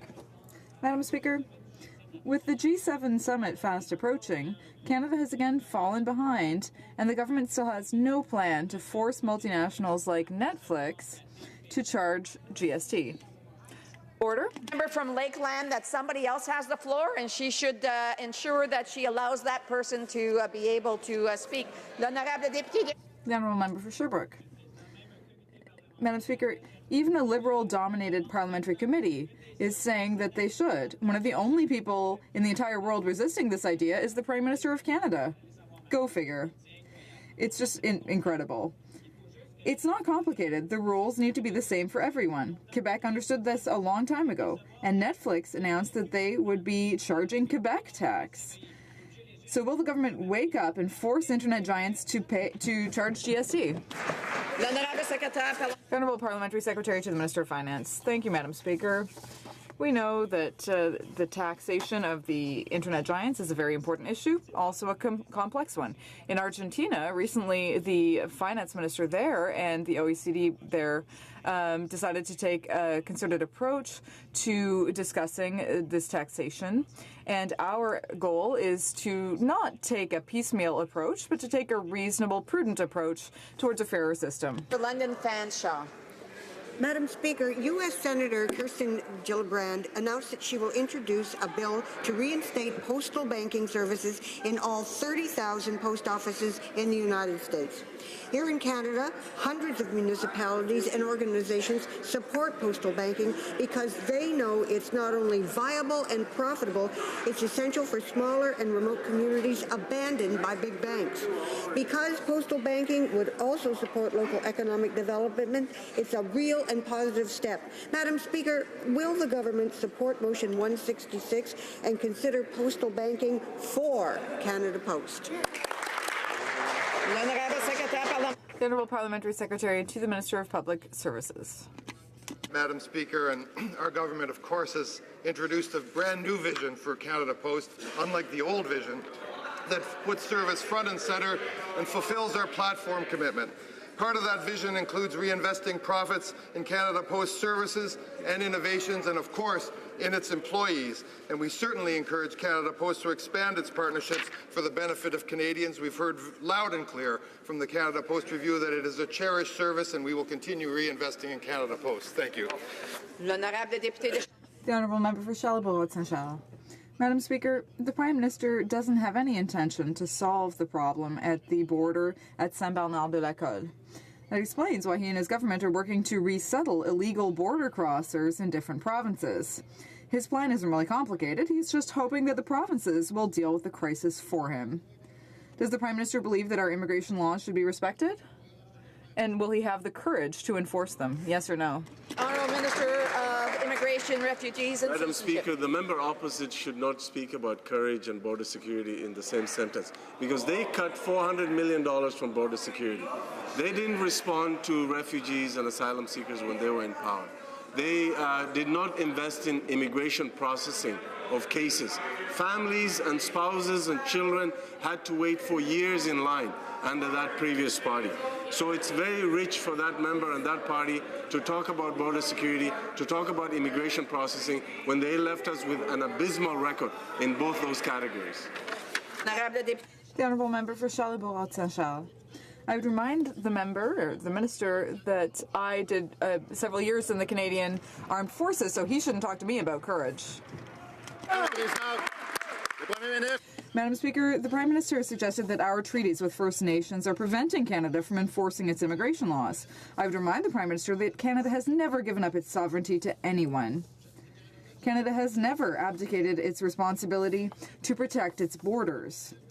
Does the Prime Minister not realize that Canada has a constitution with immigration laws that he has the responsibility to enforce? The Honourable Minister of Immigration, the party Refugees and opposite Citizenship.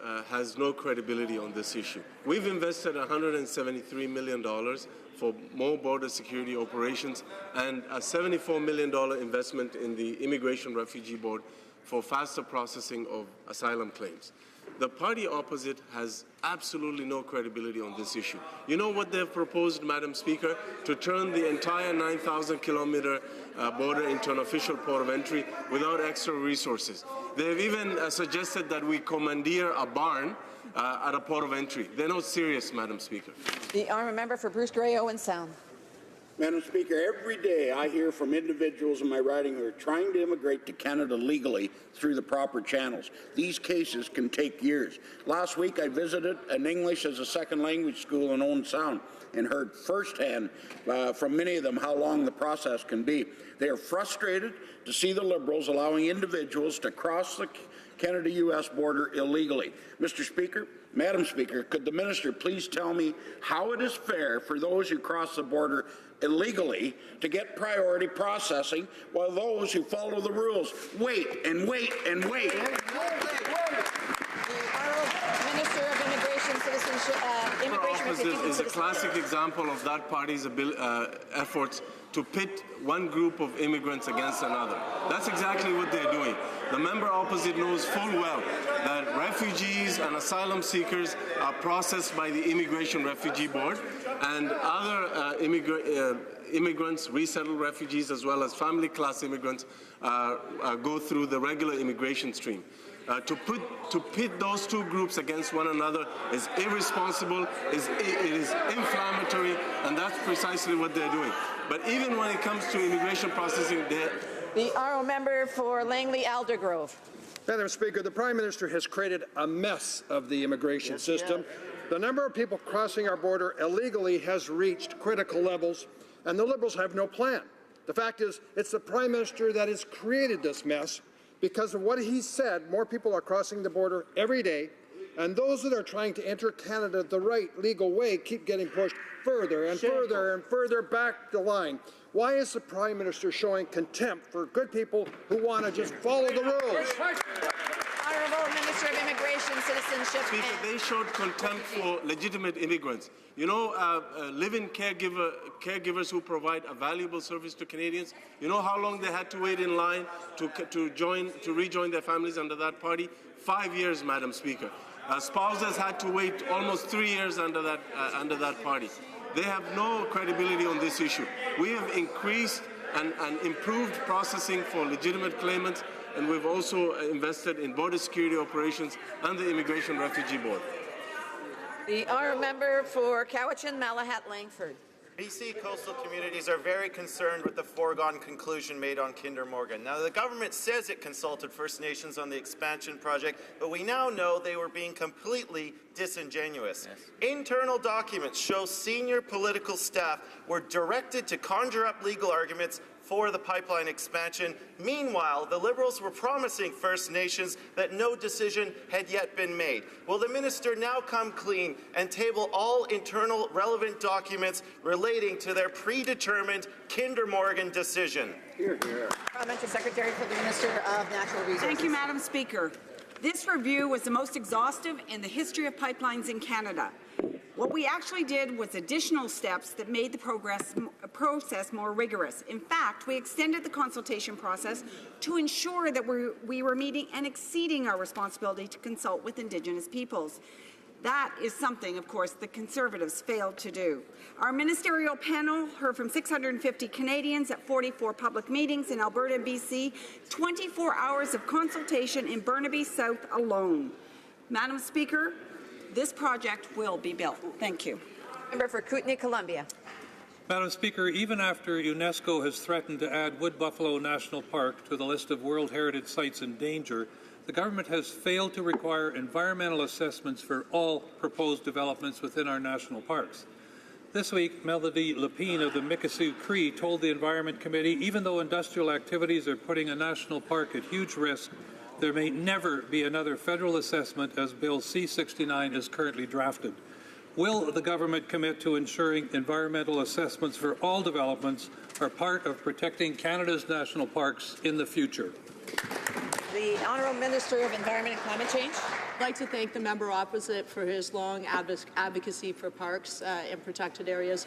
We are absolutely committed to ensuring that ecological integrity of our parks is a top priority. I'm looking forward to announcing soon the findings of the Ministers' Roundtable where this is emphasized. In terms of Bill C-69, we understand the environment and the economy go together, that we have to rebuild trust in environmental assessments, and that's exactly what we're doing. Our member for Kildonan and St. Paul's. Thank you, Madam Speaker. There are immense social economic gaps in Indigenous communities, and Indigenous peoples face challenges accessing quality and culturally appropriate health services close to home. Aside from the investments made in the recent budget to improve health indicators in Indigenous communities, can the Honourable Minister of Indigenous Services please share the work underway to ensure Indigenous communities have the care they need when they need it? The Honourable Minister of Crown Indigenous Relations. Madam Speaker, I'm grateful for the question from the Honourable Member from Kildonan St. Paul. I believe that all members of this House are pressed with the urgent need to address these health outcome gaps that exist between Indigenous and non-Indigenous Canadians. The member may know that Jordan's Principle, up until our government came into office, had no cases approved. But since we came into office, there have been now over 70,000 requests approved under Jordan's Principle. Hear, hear. I believe the member may also be aware of the fact that we signed recently a memorandum of understanding with the Manitoba, Kiiwetinoong, Okamaka. The honourable member for Niagara West. Madam Speaker, farmers want the Liberals to close the TPP deal without delay. Canada's trading partners are already taking action. Mexico already has. The longer Canada waits, the more farmers will lose out of the first mover advantage in key markets. The Prime Minister has not given any timeline on ratification. When will the Liberals finally table legislation to implement this agreement so that we can get quality Canadian exports to market? Right. The Honourable Minister of Foreign Affairs. I'll stick with international trade now, that's fine. Madam Speaker, I'd like to thank the colleague from Niagara West, for which I have enormous respect, and he's a great member of the committee. I thank the member for his question, because we are, Madam Speaker, very much interested in going expeditiously in putting the CPTPP to ratification. I urge all members in this chamber to work with us to do that, because they have entrepreneurs, they have farmers, they have fishermen in each and every one of our ridings in Canada who will benefit from a larger market. We're talking about 500 million consumers, 14% of the world economy. Let's work together to make that a reality for people in Canada. The honourable member from Mégantic-l'Érable. Madam Speaker, grain, beef and pork producers are urging the government to ratify the TPP. It's vital that Canada be one of the 6 first countries to ratify this agreement and take advantage of this market of 500 million inhabitants. Like we say back home, the last one to the table gets the crumbs. The TPP has been signed for 2 months and still no news from the Liberals on implementing it. Will the Minister of Agriculture finally get down to it, convince his colleagues and work to ratify the TPP quickly? The Honourable Minister of International Trade. I would like to thank my colleague for his new interest in international trade. And I can tell you that we are going to work very hard to implement this agreement. I would also like to thank my colleague for his passion. I know that there are people in his riding who are waiting for this agreement, which is good for all ridings in Canada. I will work with my colleague in order to make this agreement a reality for Canadians in every single riding in this House. The honourable member for Calgary, Rocky Ridge. Madam Speaker, taxpayers now report that the Liberals are withholding benefits to seniors and applying them to taxes owing before the April 30th deadline. The Revenue Minister has attacked diabetics, single moms and dads, employee lunches, and now she's targeting seniors. These seniors were just following the rules, and the Liberals are now treating them like cheaters before their taxes are even due. Will the Liberals stop attacking vulnerable Canadians? The Honourable Parliamentary Secretary to the Minister of National Revenue. Madam Speaker, improving services at the CRA is our top priority. That is why we're making it easier this year for Canadians who file their returns by paper by sending them necessary forms directly to their homes. We're also launching File My Return, an automated telephone service which allows eligible Canadians to file their taxes by answering a series of simple questions. Madam Speaker, I encourage all Canadians to file their tax returns on time by April 30th to make sure they have access to all the credits and benefits to which they're entitled to. Thank you, Madam Speaker. Member for Perth Wellington. Well, Madam Speaker, the Parliamentary Secretary is encouraging Canadians to file on time, but yet when they do so, this government is clawing back needed benefits from seniors. These are benefits that they rely on. The Minister of National Revenue seems to relish the opportunity to make life harder for Canadians who are already struggling to get by. Will the Minister finally call off her tax collectors and give Canadian seniors the respect they deserve? The Honourable Parliamentary Secretary for National Revenue. Madam Speaker, we wholeheartedly committed to ensuring that vulnerable Canadians receive the benefits and credits to which they're entitled to. The Community Volunteer Income Tax Program is an important way for volunteers to help people in their communities access benefits such as the Canada Child Benefit. Last year, over 2,800 community organizations and approximately 17,000 filed over 768,000 tax returns for eligible Canadians. Madam Speaker, the funding in Budget 2018 will allow agency to better support and promote the CVITP program, letting to ensure that we help even more Canadians. Thank you, Madam Speaker. Member for Courtenay Albany. Madam Speaker, 9 years ago, 5 Nuu-Chah-Nulth First Nations reconfirmed in court that they have the Aboriginal right to catch and sell fish. The court recognition was supposed to protect their rights, but instead of working with the Nuu-Chah-Nulth to implement this right, the government spent $19 million fighting them in court. And finally, just last week, the court has said Canada has not acted according to its obligations. Now that the courts have recognized their rights, will the government start respecting and acknowledging these rights through meaningful negotiations? Parliamentary Secretary to the Minister of Fisheries and Oceans. Madam Speaker, our government fully supports reconciliation, cares deeply about a renewed relationship with our Indigenous partners. In fact, the Minister and I just visited the leadership of the 5 First Nations in their territory just a few weeks ago. We were pleased to offer additional licenses and quota for groundfish, salmon, and shellfish.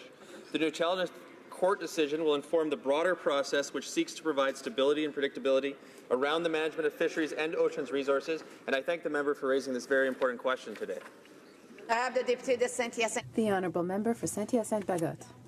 Madam Speaker, I represent the hub of agri-food technology, and I represent producers that are worried about the many threats to supply management. This is a pillar of the development of the economy in my riding.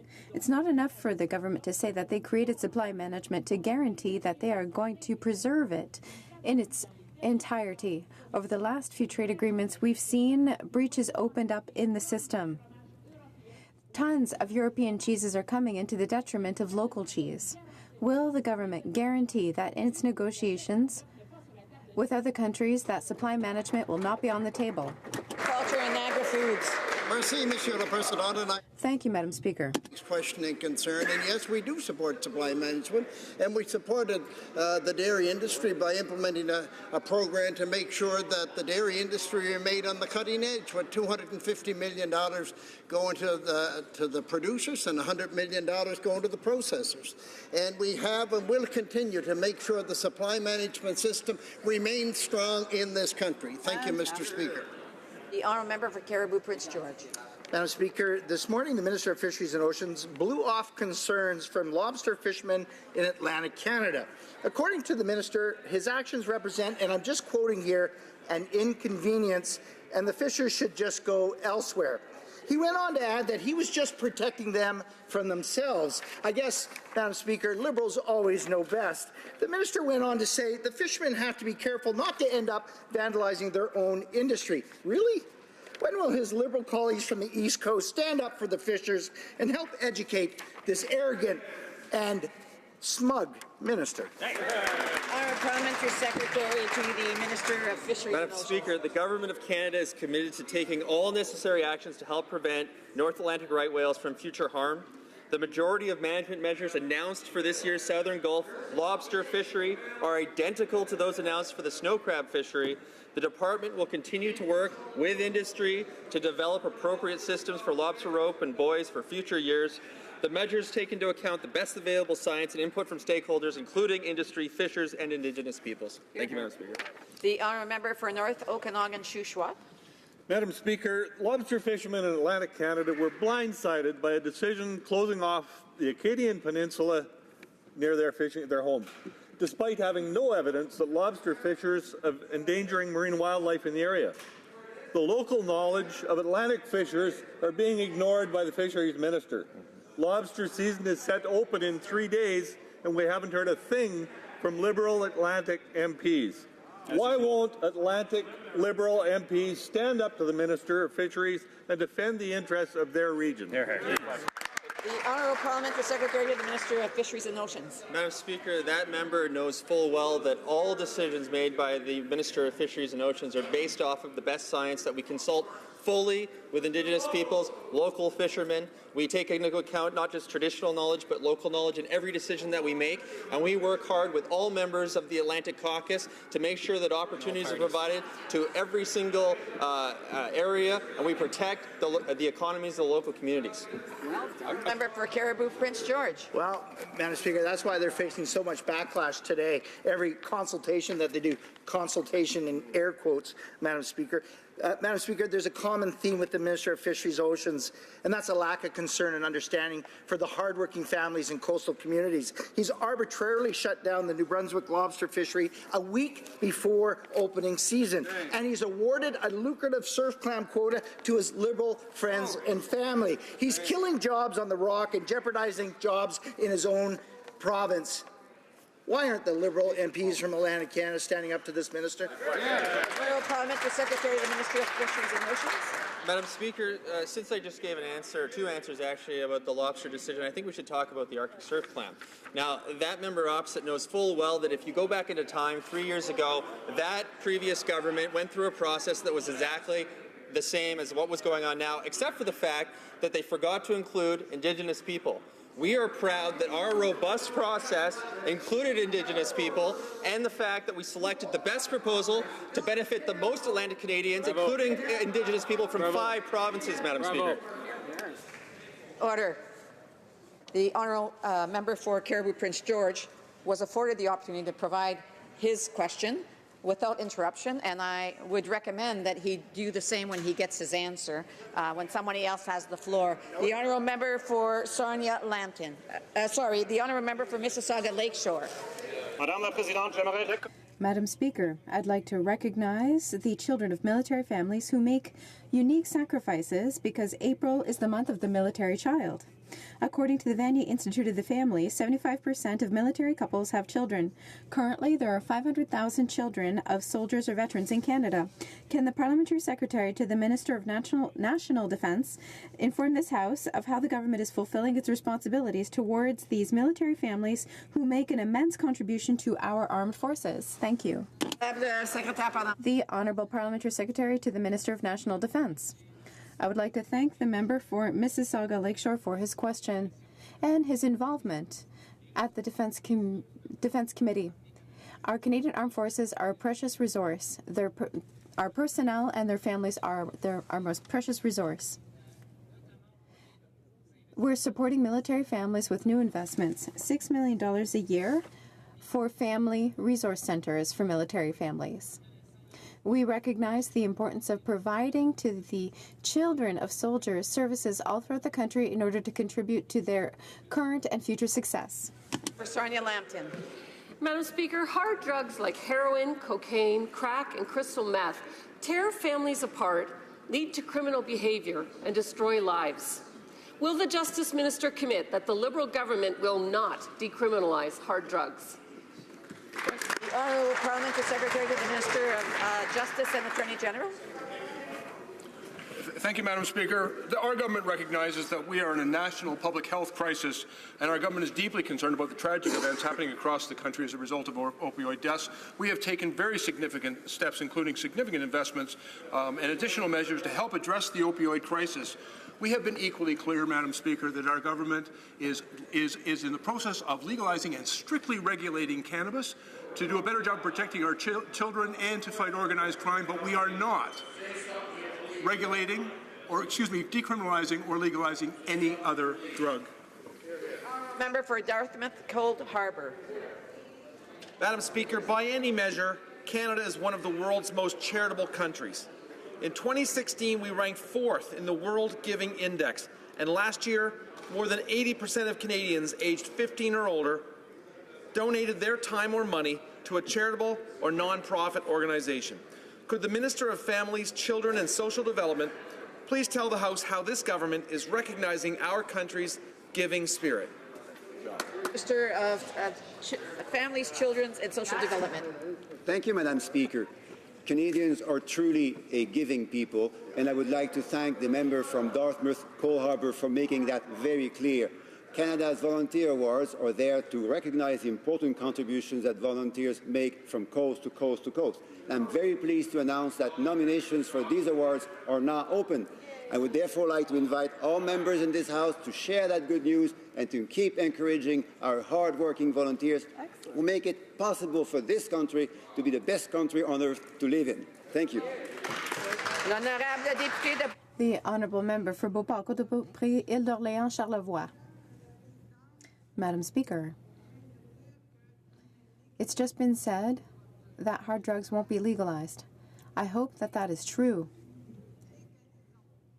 If they are never legalized, will the Liberal Party, the Minister of Justice, put forward a detailed plan to demonstrate that it will not legalize crack, heroin, or any other hard drug? Parliamentary Secretary to the Minister of Justice and Attorney General. Madam Speaker, let me be really very clear here. We recognize that while decriminalization would not ensure quality control for drugs, we've taken very significant steps to make it easier for health professionals to provide access to opioid substitution therapies, and we've made significant investments to continue to develop innovative approaches. As I've stated, this government has no plans to legalize or decriminalize any other drug, but Madam Speaker, we are not afraid to look at evidence, to continue to examine and conduct research on these issues to address the national public health crisis that currently confronts our country. We will continue to work for the sake... The Honourable Member for Repentigny. The Montreal metropolitan community represents 4 million people. They're unanimous in denouncing the Chalk River nuclear waste facility. There's legitimate concerns about contamination of the Outaouais River. Waste facility proponents and the government are defending the project by hiding behind technical jargon, but they're forgetting the main issue. Why is the government not talking about the main problem? That storing nuclear waste along the largest river in Quebec is a bad idea. The Parliamentary Secretary to the Minister of Natural Resources. Our government is dedicated to ensuring that safe solutions are in place for managing radioactive waste. Under the federal policy framework, waste owners are responsible, in accordance with the polluter pays principle, for funding, organization, management, and operation of disposal and other facilities required for their waste. Environmental assessments include several opportunities for public, Indigenous peoples, and interested parties to provide input and submit comments up to and including a public hearing. Thank you, Madam Speaker. The Honourable Member for Terrebonne. Madam Speaker, last January, the government launched negotiations with Davy for a contract for 4 icebreakers. That was the strict minimum to compensate the job losses directly caused by this Liberal government. 3 months later, what's the result? What progress do we have? Additional job losses. Now over 900 jobs lost, and hundreds among them have had their EI cut off. Is the government waiting for all the qualified workers to be gone from our local shipyard? To the Minister of Public Services and Procurement. Merci beaucoup, Madame la Présidente. Thank you very much, Madam Speaker. And of course, we agree, the member and I, that the Davie Shipyard is a major shipyard. We recognize its expertise. Of course, we are negotiating with representatives of that company. And of course, we are determined to provide icebreakers to our country along the St. Lawrence. We will not be able to conduct these negotiations in public, but I can assure the member that they are ongoing. The Honourable Member for Joliette. Well, those negotiations aren't moving forward very quickly. Madam Speaker, Donald Trump's tariffs on our aluminum are having a negative impact on Quebec's industry and its 10,000 jobs.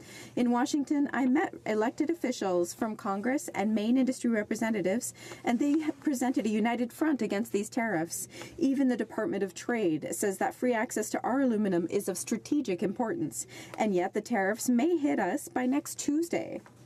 Can the government assure us that our aluminum will be permanently exempted before May 1st? Parliamentary Secretary to the Minister of Foreign Affairs. Madam Speaker, workers in Canada's industries want fair rules. We've introduced new measures to prevent the dumping of aluminum and steel in North America. That includes $30 million additional dollars to apply trade legislation and give new powers to the Border Services Agency. We will always defend Canadian steel and aluminum workers. À l'ordre. Order. Introduction of government bills. Statements by ministers. Rapport de délégation. Reports from interparliamentary delegations. Presenting reports from committees. Dépôt de projet. Introduction of private members' bills. First reading of Senate public bills. Motion. Motions. Vite. Presenting petitions. Présentation de pétition, the Honourable Member for Toronto Danforth. Thank you, Madam Speaker. I am pleased today to be presenting a petition that was started by one of my constituents, Kit Moore. He has done incredible work raising awareness about the need for greater food security, particularly for youth, and the need for a food policy to address this. In particular, he flags that in a 2017 UNICEF report card, Canada ranked 37th of 41 wealthy countries on the issue of food security. So I really would like to commend him on his hard work, and I look forward to the government response. Thank you, Madam Speaker. The honourable member for London Fanshawe. Thank you, Madam Speaker. And I have two petitions today. The first is from a number of Canadians who wish to draw attention of this House to the fact that there used to be a Canadian Volunteer Service Medal. It was presented to Canadians who served voluntarily in the Canadian Forces. Now, this honourable and noteworthy acknowledgement of volunteerism by our veterans and troops stopped abruptly in March of 1947.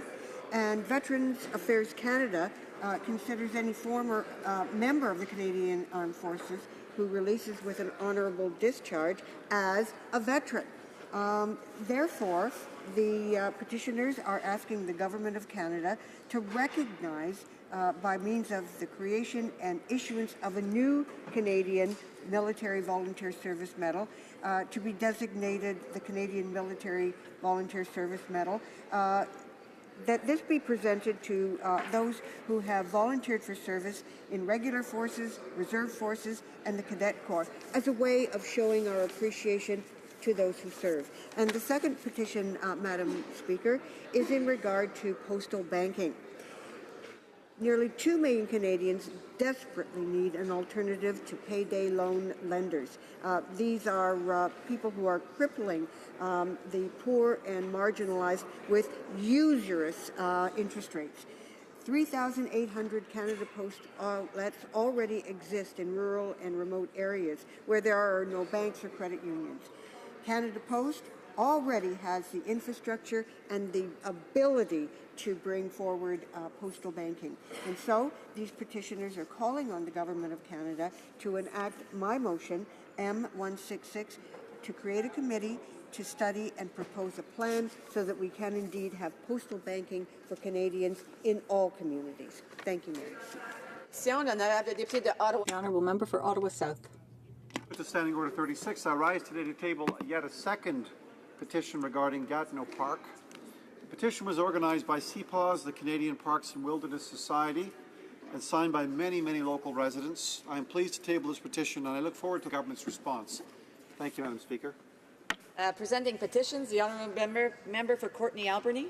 Madam Speaker, I rise again to table a petition on behalf of constituents of Courtenay-Alberni, constituents from Ahousaht, Port Alberni, Tofino, and Courtenay that are calling on the government to work with the province's municipalities and Indigenous communities to finally develop a national strategy to combat plastic pollution, which is an urgent issue in our region, around aquatic environments, which would include the following measures.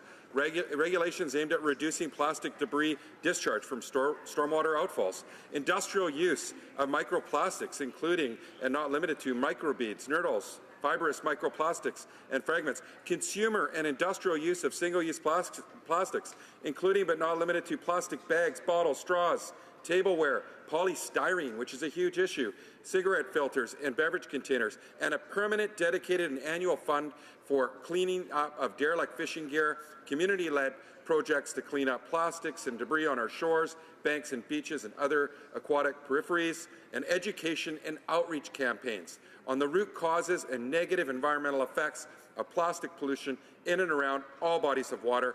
Furthermore, they're calling on the Government of Canada to adopt my motion, M151, to establish a national strategy to combat plastic pollution. Presenting petitions, présentation des pétitions.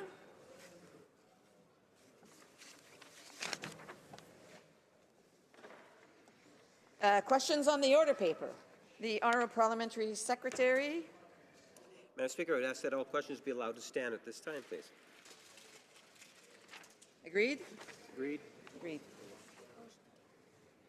Orders of the day, ordre du jour. Ordre émanant du gouvernement. Projet de loi émanant du gouvernement. Government orders, government bills, Senate. Third reading of Bill S5, an act to amend the Tobacco Act and the Non-Smokers Health Act and to make consequential amendments to other acts. The honourable member for Saint-Hyacinthe-Bagot had 5 minutes remaining for her remarks. Resuming debate. Thank you, Madam Speaker.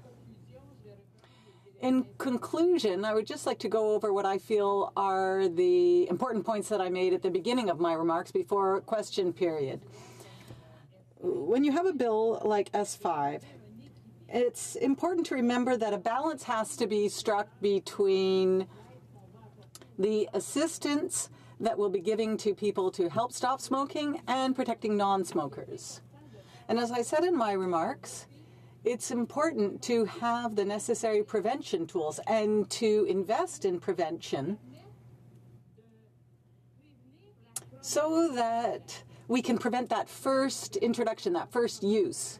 The problem is that when you begin to consume, you end up one day with this issue of having to learn to stop. And we all know how difficult that is. So it's very important to invest in prevention in order that we have all the necessary tools to make people aware of the dangers of using tobacco.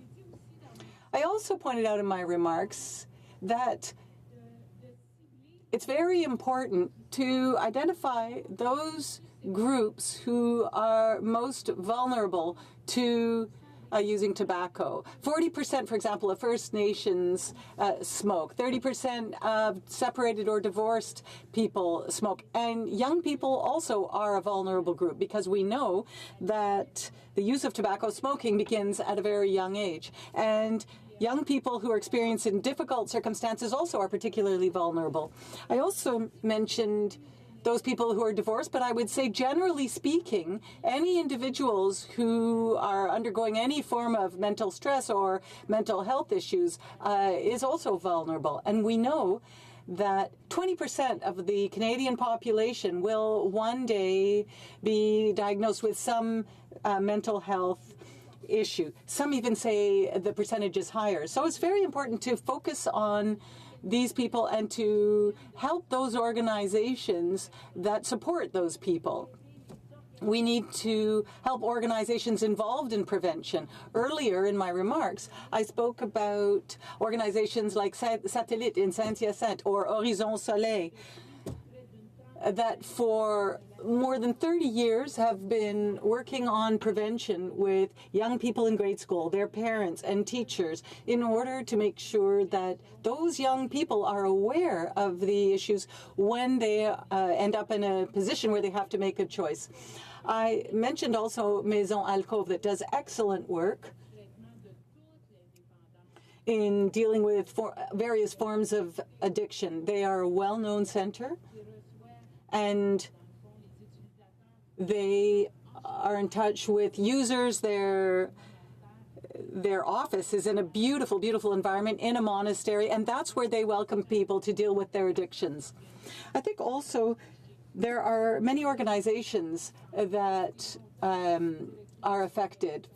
I mentioned young people. I was for a long time involved with a place called Maison du Cœur et du Baluchon, and we were in touch with young people who were experiencing very difficult circumstances and who, for the large part, were tobacco users. And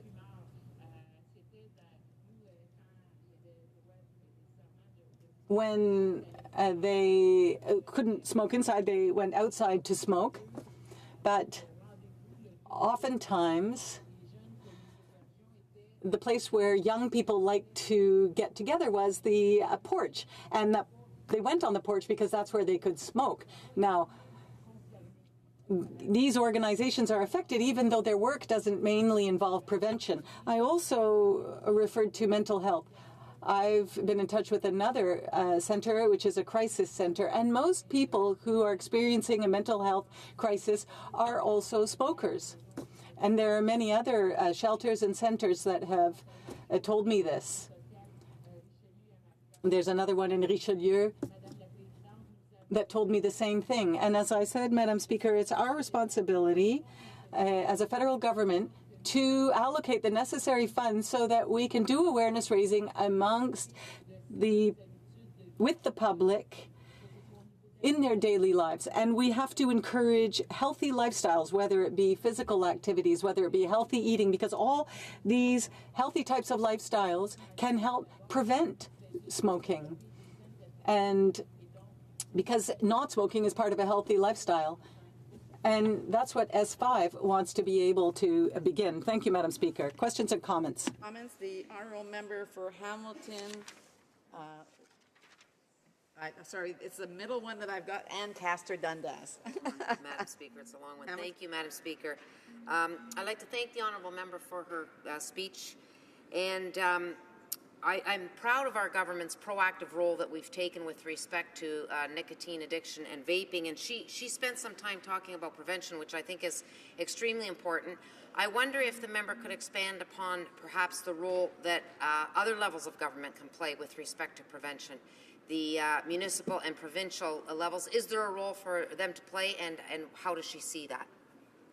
The honourable member for Saint-Hyacinthe-Bagotte. I'd like to thank my colleague opposite for her question, Madam Speaker. This is true of many areas. It is always important to do this kind of work. What brought me into federal politics basically was my 6 years of experience as a municipal councillor. I've been in the NDP for 10 years, and what really interested me in this is the work we can do together.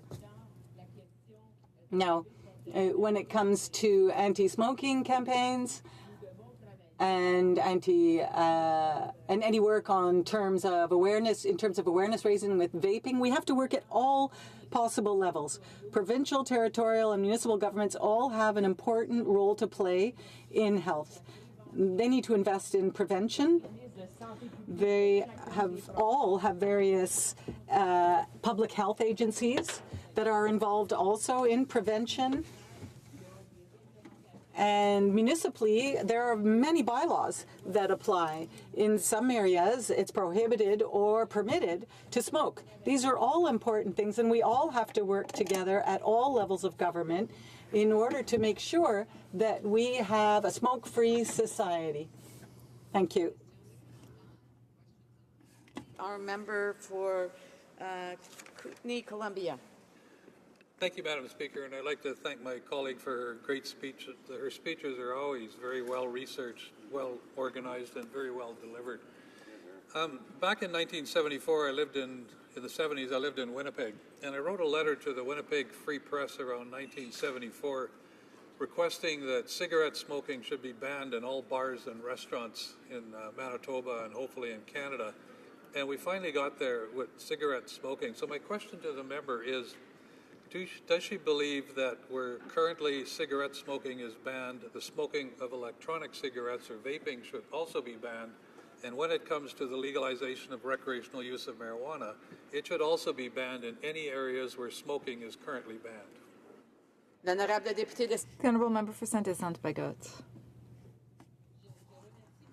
I thank my colleague for his question. In my speech, I said that the NDP has been working to fight tobacco use for a long time, and now this is another example of that. He said it's been more than 40 years. So I think that, indeed, we need to be just as rigorous for any type of consumption. If you want to adopt a healthy lifestyle and healthy habits, you need to be just as strict for every product. And I said in my speech, you can't see vaping as the solution against tobacco use. So we need to be just as strict with vaping and any other product that may be consumed. Now, I think that the rules applied to tobacco should also be applied to other products, including vaping and marijuana. And I think it's important that the federal government take a real leadership role here to really set the tone and to support the other levels of government in enforcing those rules. Kamata, the Honourable Parliamentary Secretary to the Government House Leader. Yes, thank you, Madam Speaker. You know, one of the things that I think is worthy in terms of us noting, as we see the industry in itself growing, there's always concern in terms of the impact that it might have on young people. And it's one of the reasons why government needs to be involved and work with the different stakeholders. But often we don't give enough credit to young people. You know, nowadays, in particular, when you look at our high schools, for example, and I think of high schools like in my own riding of Sisler and Maples, Children of the Earth, R.B. Russell, St. John's, high schools that have fantastic youth education programs, and that's demonstrated, such as, you know, drinking and driving, and also smoking in the past. And one of the things that we need to do is to encourage, but also support youth in their initiatives to ensure that there's education amongst young people. And I'm wondering if my colleague would provide her thoughts on just how important it is that our young people continue to play a role in terms of healthy living. The Honourable Member for Saint-Hyacinthe-Bagotte. Thank you, Madam Speaker. And thank my colleague for his question. And having worked for many years with secondary schools in my region, I can say that it is indeed important to support any prevention program that exists in schools. In Saint-Hyacinthe-Bagotte, we have an organization that is doing just phenomenal work. It's called Jeunes en Santé, so young people, healthy young people, and they come to help young people develop healthy habits. Unfortunately, organizations like this one often don't have enough funding, or their funding is threatened. We need to support those organizations who are working on the ground. My colleague talked a little bit about stakeholders, and they have been very important in developing Bill S-205, which will soon pass into law. These stakeholders were really essential in telling us which amendments needed to be made to the bill. They intervened to make sure that it wasn't possible to have advertising on social media, for example, which directly target young people. It's important that the federal government ensure that legislation does protect those vulnerable people who may be tricked into starting to smoke.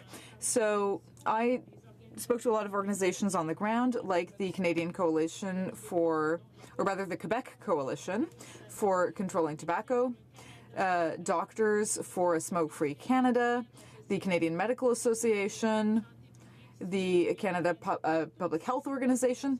All of these organizations are really there to show us the path and tell us what to do. Thank you, Madam Speaker. Questions and comments. The Honourable Member for Sherbrooke. Thank you, Madam Speaker. Now, my colleague may have done a bit more research on this than I have. So last week, a tobacco company, which I won't name, appeared before a parliamentary committee on a different subject. But during the testimony, they talked about standardized packaging and said, oh, well, you know, this won't change anything because cigarette packages and cigar packages are already hidden in stores. Now, I would like to know what my colleague would respond to that argument. It seems a little bit naive to think that just because these cigarette packages are out of sight, that young school children won't know they're there or won't talk about it. And those packages can still be attractive to young children. So I'm wondering if my colleague could respond to that naive argument from the tobacco industry. The Honourable Member for Saint-Hyacinthe-Bagotte. Thank you. I thank my colleague for his question. I think that these companies will continue to react to what we're doing, to our attempts to reduce their sales. What I would say to those companies is that, yes, the packages are hidden, so they're not immediately visible when you buy cigarettes. But having worked with young people for nearly 20 years, I can say that once they buy it, it's in their hands. And standardized packaging sends a message to them. And sometimes there are even messages about health on the package. So every time that young people take that box in their hands, they receive the message that this product is harmful to their health. I think that standardized packaging sends a message that, okay, this isn't something attractive that you're holding. This isn't something that's good for you. Standardized packaging, I think, is necessary, and that's why it's in S5. And I think that any means that can be used to help people stop smoking are good. We need to use all of these different means to fight against tobacco use. Thank you. Reprise le débat, resuming debate. L'honorable The Honourable Member for Sackville, Preston, Chesapeake. Thank you very much, Madam Speaker. Very happy to stand in this House and speak and represent the people of my riding of Sackville, Preston, Chesapeake, which is a riding, of course, that's found in Nova Scotia. It's a riding that I describe as a half circle around the two big cities, of course, of Halifax and Dartmouth. It's a riding where you will find a very, very large population, if you want, of veterans and military. And I'm extremely proud to represent those individuals as well. And you will find, of course, in veterans and military, we have 23%, which is the highest in Nova Scotia. And Nova Scotia has the highest veterans military per capita in the country. So, as you can well understand, I'm very proud to represent those individuals. We also have a very large number of seniors in our riding. And I have to say, when I visit those various senior groups, it's quite impressive the work they do. Not only do they do all kinds of great things when it comes to volunteering, but they also have all kinds of events and activities taking place daily in their communities to support seniors. So that's as well important. We have, of course, fishing communities like Eastern Passage, and we have communities, a little bit of urban and rural. So there's a good mix in my riding. So I always want to, of course, underline those key issues and concerns and individuals that we have. Now, Madam Speaker, I have to say that I'm pleased to speak on S5. I think that this is a very important bill that's coming through Senate, and this act to amend the Tobacco Act and the Non-Smokers Health Act, and of course will make consequential amendments to other acts. It's important to note that we've done some really good work in prevention when it comes to tobacco. So by that I mean that in the last number of years, we've seen the decrease, if you want, of almost half of the smokers in Canada. We've seen a decrease from 22% to 13%. And that's because of the various strategies that we've used and the markings, of course, and packaging, which I'll talk about as well, because we need to go further yet. But then when we start talking about vapor products, I have to be quite honest with you, Madam Speaker. I don't have a lot of experience in this area, but I've asked myself questions on many occasions when I drive by or I'm walking down the street and people are smoking these vapor products. You know, I've asked myself, is there nicotine in there? Do we have tobacco in there?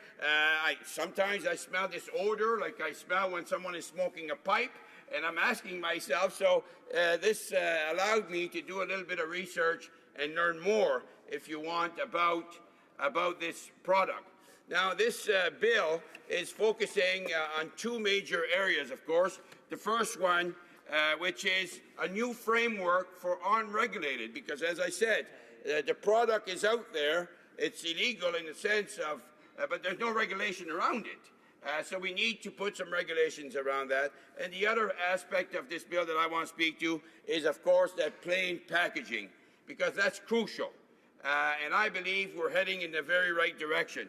Now, when I say plain packaging, I think about, I guess, branding, you know?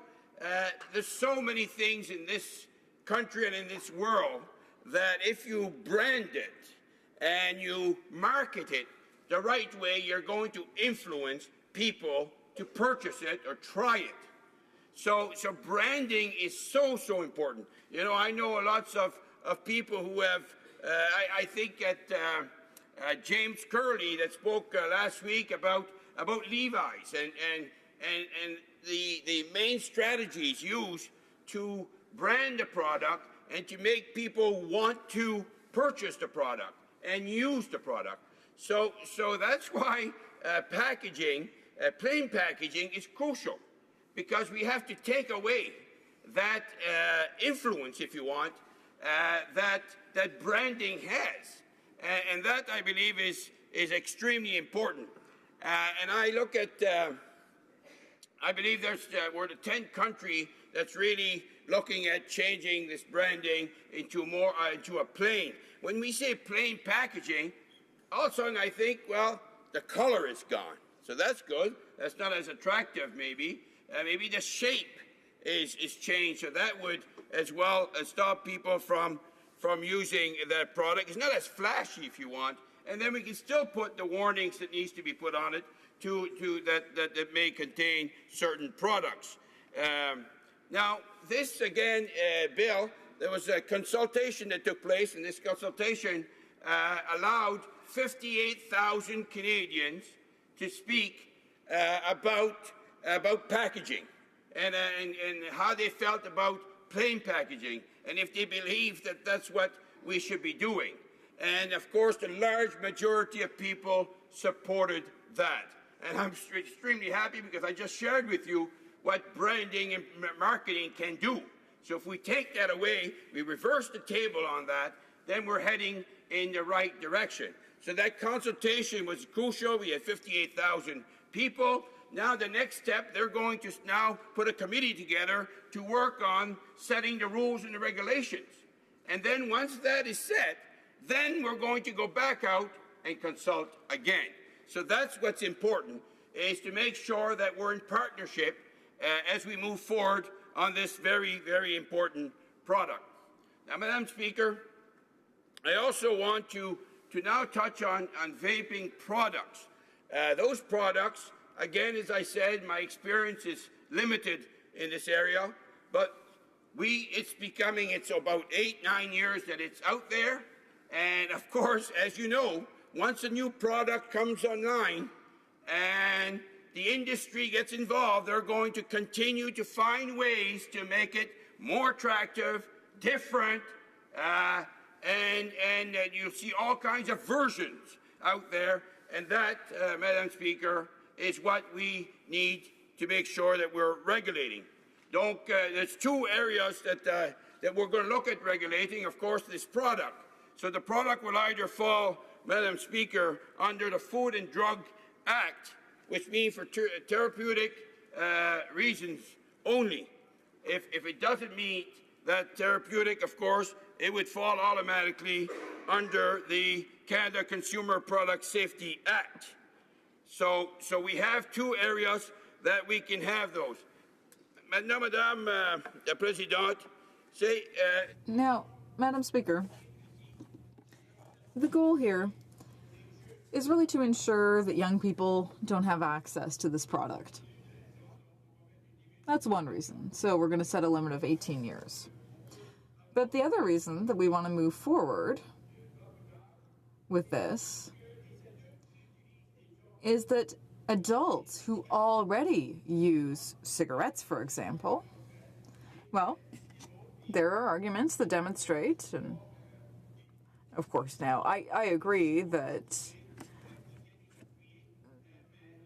this is not conclusive, but there are clear indications that the product is much less damaging than regular cigarettes. So by having a strategy where we set regulations, we will be able to let people who smoke to use this product and eventually get off all products of that type. So that's one strategy. Now, the other thing that we really need to look at is the whole question of public health, Madam Speaker. I'm sure you know how much money we spend on health care. Provincial governments, the federal government, both spend a huge amount.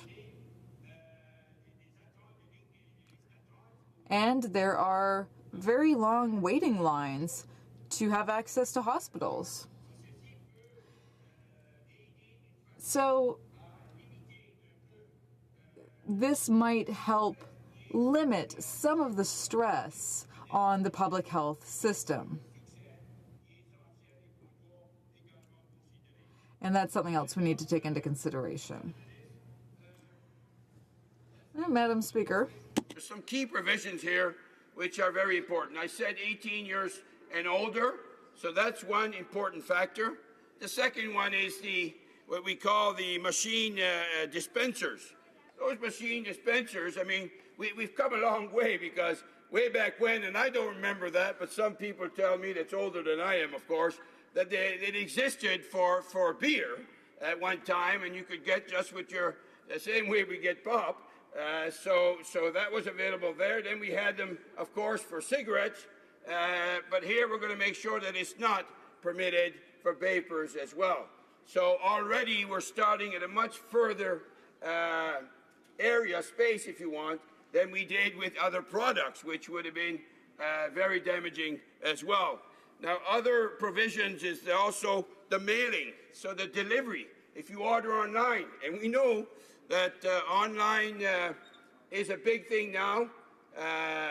People, I know my kids will order a lot of things online.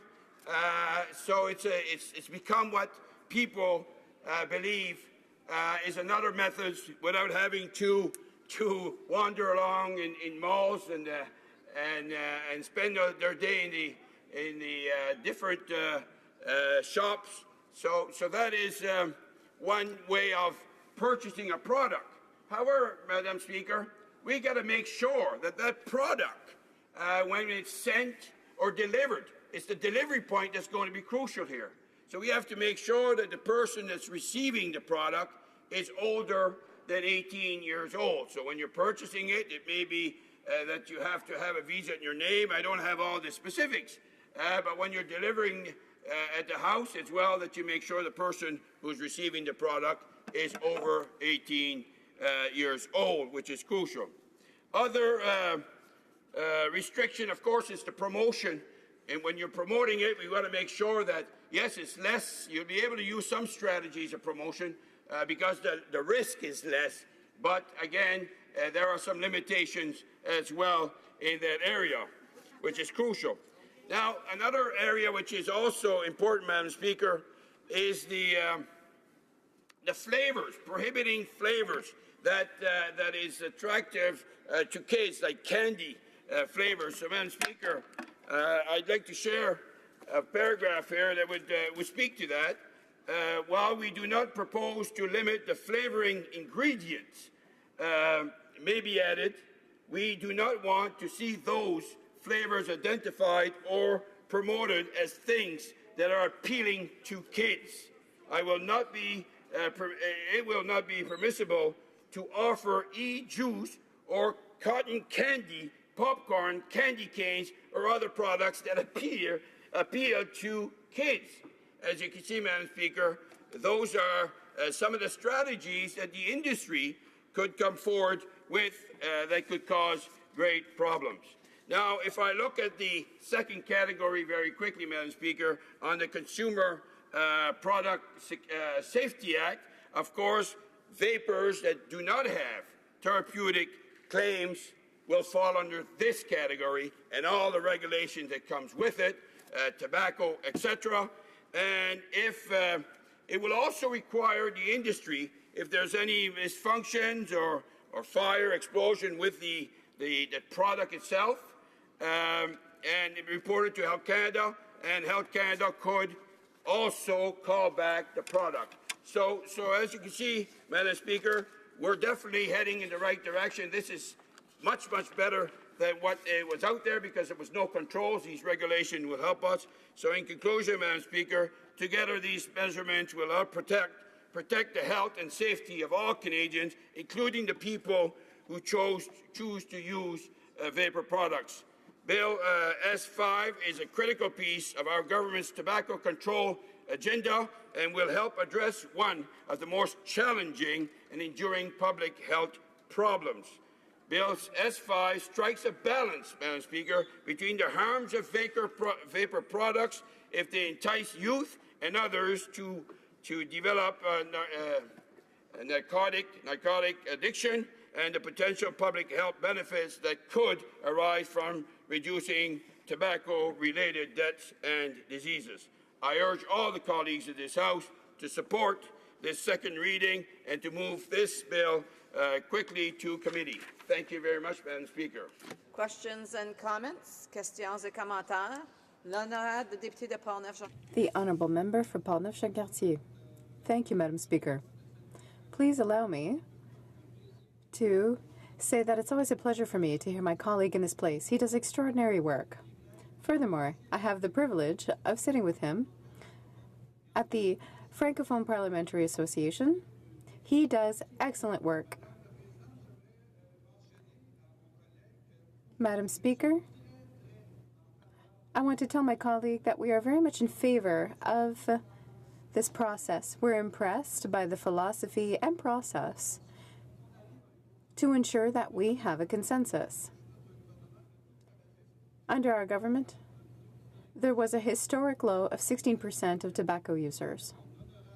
I would ask my honourable colleague, why did they not take note of the work that was done in collegiality in the interest of Canadians to produce a bill for legalizing marijuana that could have been received with more openness?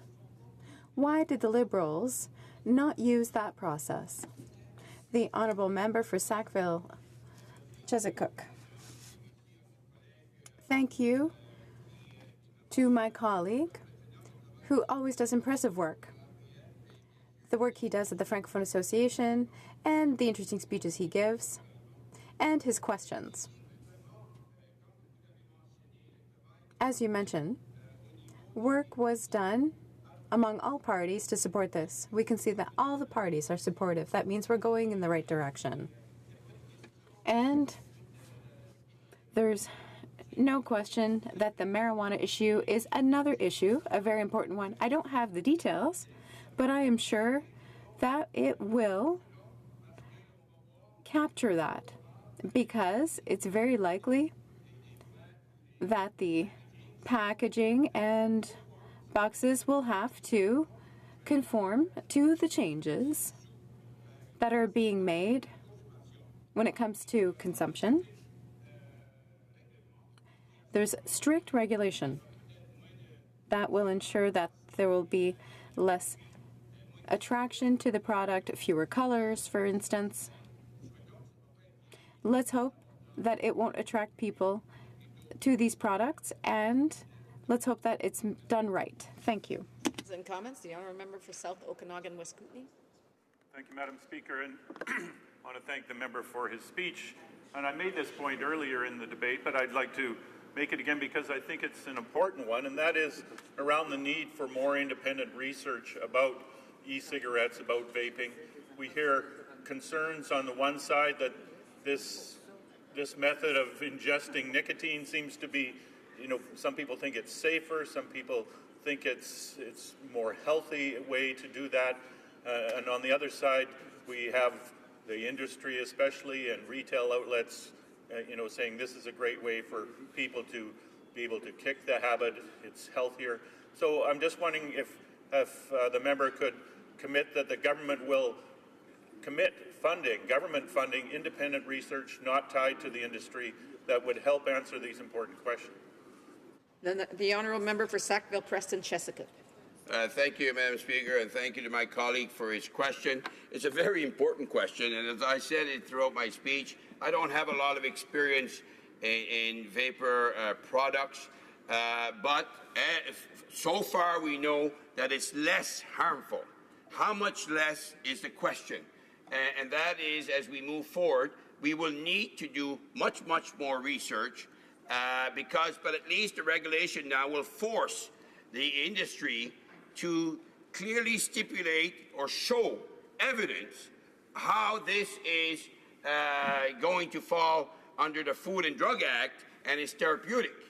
But the research will need to continue. It's like any other product. This product has been out there for 8-9 years without any regulations. Now we're bringing in regulations, but now the real question will be, to what extent is the risk less? Is it 80% less? Is it 20% less? And that may force other changes. So I would agree with my colleague that we will need to invest in research in this area. Who's investing? Those are discussions that can be had through municipal governments, provincial governments, and federal government. Thank you. Questions and comments? Oh, the Honourable Parliamentary Secretary to the Minister of Justice. I comment and I invite a response from my member, and I thank him for his speech.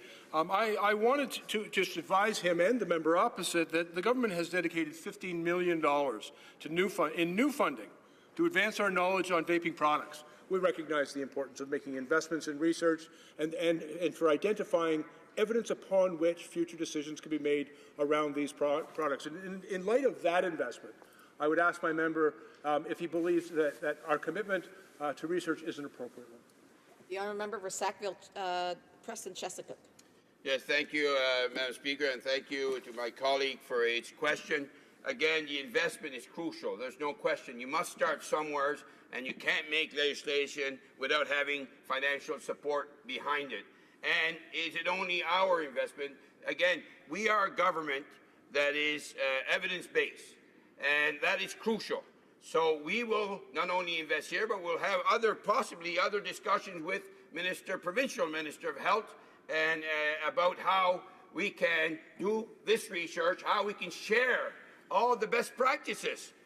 Because, as you know, we have 10 provinces and 3 territories, and we all have our strengths, and there may be some leading provinces that have a lot to share and in research and information. There's also we're one of 10 countries that's moving strongly into the packaging, so there's lots of good news stories out there, and we will definitely work with all partners to make this better. Thank you. Questions and comments? Questions et commentaires. The Honourable Member for Edmonton Manning.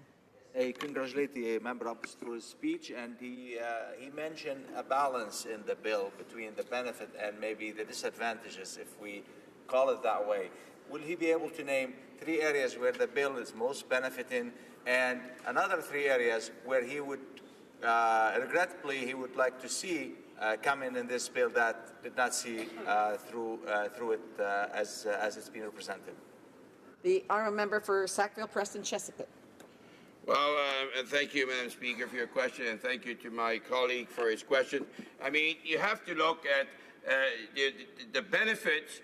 So far as we know, packaging is going to be a big benefit because we've seen enormous change in the last 10 years when it came to tobacco products because we've made some changes. When we go to plain packaging, people are not even going to know the product, so they're not going to be able to influence it. So the packaging is going to be powerful, if you ask me. On the other side, if it stops people from smoking, then we've accomplished something.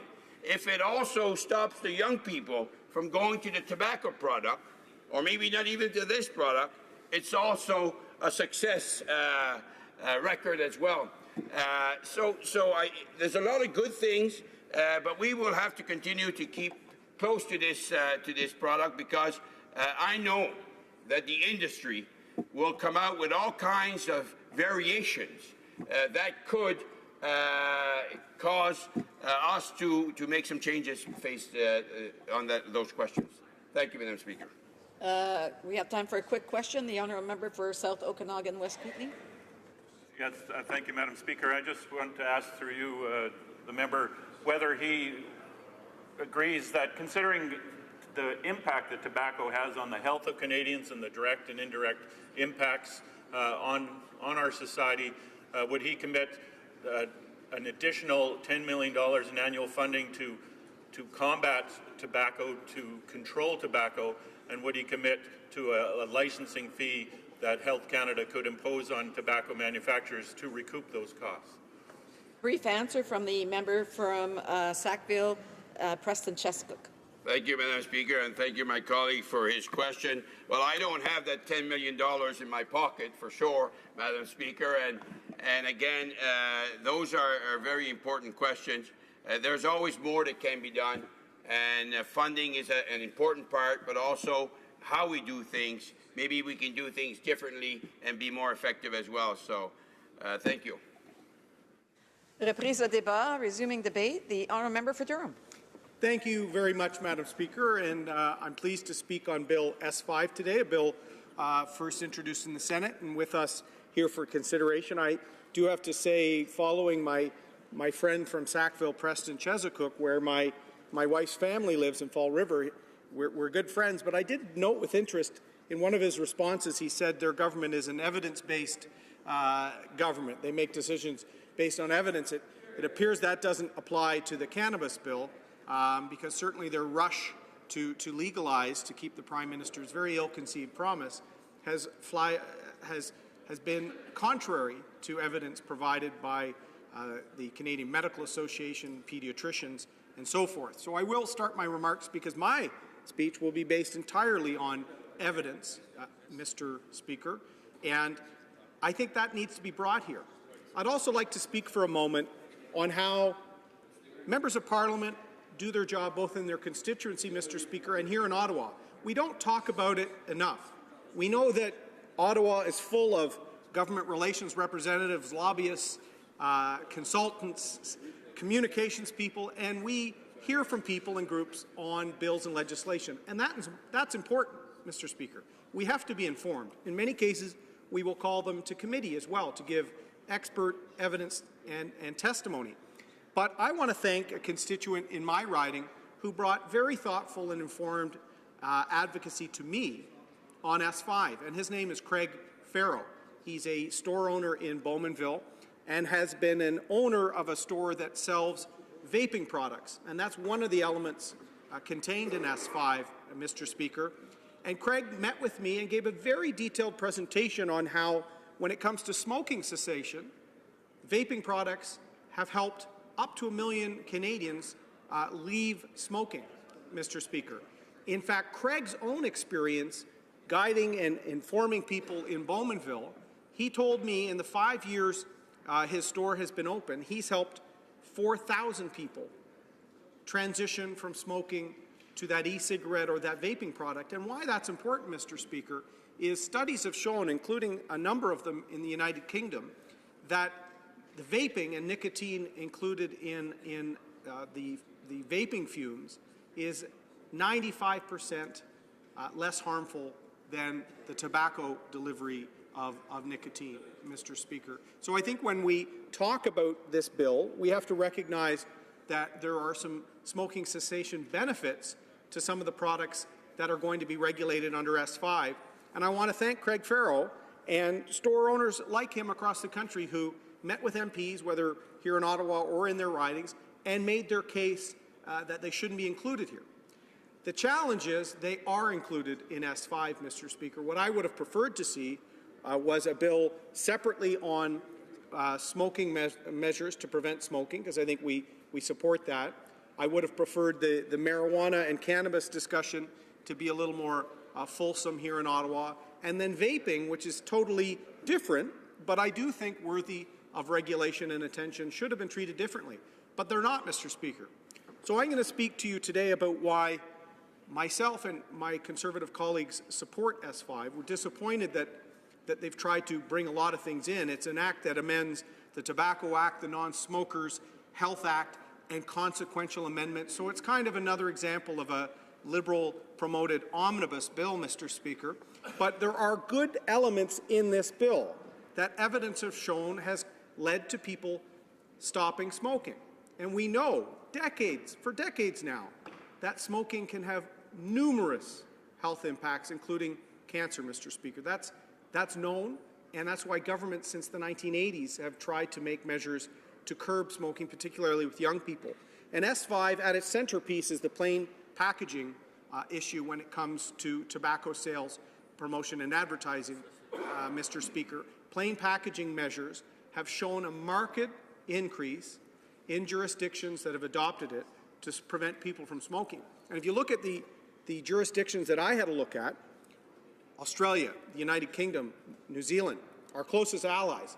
I'm well known, Mr. Speaker, for advocating working even closer with those allies under a program called CANZUC, but those countries have already implemented plain packaging and have had tremendous results. The post-implementation review in Australia of their plain packaging legislation has estimated already within the span of 18 months to 2 years, Mr. Speaker, they estimate almost 110,000 people have stopped smoking as a result of that legislative measure. In the United Kingdom, the government of David Cameron, a Conservative government, Mr. Speaker, brought forward similar legislation and has estimated that plain packaging move will take 300,000 people in the United Kingdom away from smoking, and the health impacts and the cost to society, the toll on families. And in New Zealand, the government of John Key also brought in similar legislation. So, Mr. Speaker, this part of S5, we're very much in line with what our closest friends and allies can do. And unlike the Liberals that talk about evidence-based decision-making, I'm trying to review the benefit that some of our friends have already had, so we can review their evidence, especially the post-implementation review in Australia, to show that this will have a benefit. And so that, even though there's a lot of things in S5, the centerpiece is the plain packaging piece. I also like to mention, Mr. Speaker, why the Conservatives support S5, despite its omnibus nature, is the fact since the government of Brian Mulroney in 1988, with the Tobacco Products Act they brought in Bill C-51 at the time, there's been a nonpartisan approach to smoking cessation legislation in this House. And I'm glad, despite some of the issues and despite the Liberals voting down our worthwhile amendments at committee, we are still advocating supporting them on this because we see the benefit. Much like governments since 1988 have seen with that legislation. It was a progressive Conservative government of Brian Mulroney. Subsequent changes were made by Liberal governments, and now we're trying to bring that same nonpartisan approach to a public health issue in terms of how can we get more young people to stop smoking or to not get into smoking at all, Mr. Speaker. I'd also like to thank the great advocacy work of physicians, of the Heart and Stroke Foundation, and a number of other great groups that have been at the forefront of some of these smoking cessation pieces of legislation. As I said at the outset of my remarks, we're trying to be nonpartisan here, Madam Speaker, but I am very partisan. I'd like to see the same approach, listening to physicians, listening to healthcare professionals, listening to families in many cases, to stop the rush with respect to some of the measures on the Prime Minister's pledge on marijuana, Madam Speaker. So I guess I can hold out hope that showing all-party support on a bill like this perhaps will have the Liberals revisit their approach to public health policy. Final part of my speech that I'll mention, and it will go back to Craig Farrow and storekeepers and e-cigarette or vaping shop owners that have had concern about S5, is there needs to be regulation in that space as well, Madam Speaker. Before Parliament, I was a lawyer for Procter & Gamble, and I was sometimes a toothbrush lawyer. In fact, some of their electric toothbrushes were medical devices. So they are already regulated. So the vaporizers that heat up the liquid and produce the vape are medical devices, Madam Speaker. It's a Class 2 medical device. And to be eligible for sale in Canada, we're already regulating a part of that industry. You know, they need a device license. They need an establishment license for the facility that creates the vaporizing product. Why, Madam Speaker? Because these items Canadians use on their body or in their body. So we have to have a faith that they're properly regulated, that they're safe, they're fit for use, and that's why there's already regulation. And I'd like to see the same regulation applied to sale, promotion, and labeling of products involved in vaping. Certainly when I met with Craig and a lot of the owners, they already don't list products with candy-sounding names and things like this. But it's important for us to have regulation in place to make sure that's consistent, to make sure that there's not an outlier that allows children to be enticed into this. Because while it's certainly, studies show, better for people and can be an aid in getting people off smoking tobacco, there are health impacts, Madam Speaker, and people deserve to know that. And it's also a $27 billion industry globally, Madam Speaker, now and growing. So it's appropriate for the Government of Canada to regulate. As I said at the outset, I would have preferred separate legislation as opposed to an omnibus-type bill approach here. But nonetheless, the smoking cessation measures within this bill are positive. And I think the vaping industry will also take the positives from this bill, because vaporizing in general, we know, is already going to be used by cannabis manufacturers. They're already getting their device licenses approved for the delivery of a vaporized cannabis once the Prime Minister's cannabis regime is in place, Madam Speaker. But what the vaping stores can look to is in the future, not just ingredients like nicotine can be part of devices. There's the potential with proper regulation for some types of over-the-counter or low-level health benefit products to be part of delivery by vaporizer, Madam Speaker. So if we actually bring regulation certainty to this area of public health, it will actually help Craig and his industry in the future. So, Madam Speaker, it's been my pleasure to speak for a few minutes on this and once again show that responsible shop owners and industry associations, by bringing their issues forward, I think they're helping make our public debate better. I think they're helping us improve legislation. They're also improving our overall awareness of the risks, but also the positives when it comes to smoking cessation of new products like e-cigarettes and those sorts of things. So that's what Parliament's meant to do. Talk about the good, talk about the bad, and in areas where we can get young people off smoking, I think it is important to have all-party support like we've had with S5. Thank you very much, Madam Speaker. Questions and comments? Questions et commentaires. The honourable member for Fleetwood, Port Kells. Well, thank you, Madam Speaker, and it was interesting to hear the honourable member mention that he was a toothbrush lawyer, so I trust he will not bristle at this question, he says. There's always that fine balance between legislation and regulation, and I wonder if the honourable member could give us a sense of where he would see, things being legislated versus left to regulation, which might be more changeable over time. The honourable member for Durham. Thank you very much, Madam Speaker. And on a Friday afternoon, as we're winding down a week, the member from Fleetwood, Port Kells, his humour didn't bristle. It was welcome. And I was a very proud toothbrush lawyer and toothpaste lawyer and a whole bunch of things when I was with P&G, Madam Speaker. I think the best thing we can do is to give public information and education about the products they're using. And certainly Conservatives generally agree that the individual, particularly once they're an adult, can make choices and can make choices responsibly. But they have to do so with being provided with the proper information. So when it comes to the issue of vaping, as I talked a little bit about, having certain ingredients listed, certain claims about any positive health benefit or any positive benefit of stopping smoking, those claims need to be substantiated by science and reviewed if they're a health-type claim. When it comes to tobacco itself, the health and science is clear and has been clear for 2 generations now, Madam Speaker. And so S5's thrust, I would say, is the plain packaging. And so while there's a number of other issues in there that I think we've all spoken about today, the plain packaging, the evidence is clear. Countries that have adopted it, it is having an added impact. I'll say under the Conservative government, Canadians hit an all-time low in overall levels of smoking in Canada, but I think this has elements in it that can get that number even lower, and that people that do choose to smoke, whether regularly or occasionally, they have to be informed so that they know the choices and they can make informed decisions on their own. Thank you, Madam Speaker. Questions and comments. The honourable member for South Okanagan, West Kootenay.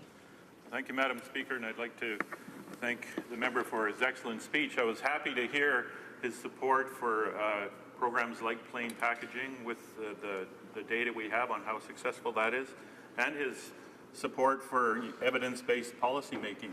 And he mentioned some of the claims that substantiated and unsubstantiated that the industry is putting forward, especially with regard to e-cigarettes.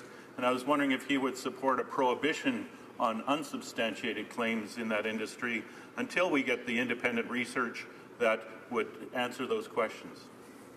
The honourable member for Durham. Well, thank you, Madam Speaker, and I'd like to thank the member from Okanagan, West Kootenay, and he certainly seems to be well informed on this issue and may have a personal knowledge of issues or concerns.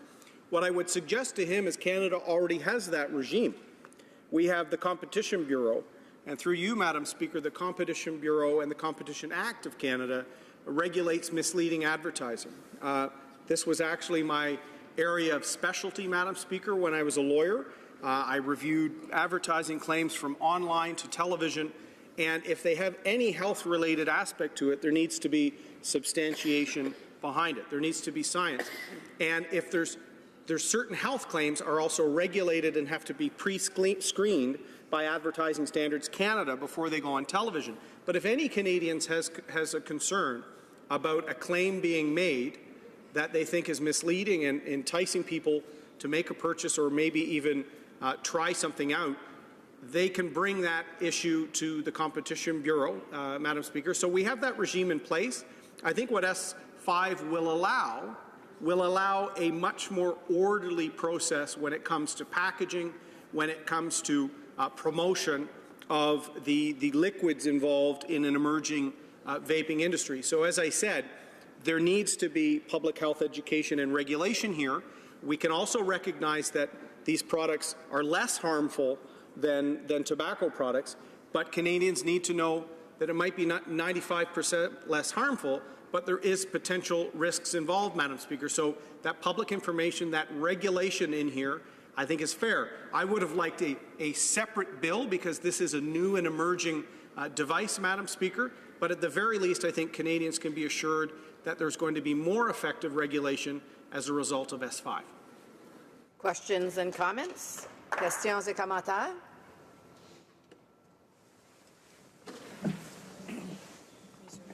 Resuming debate, reprise de débat.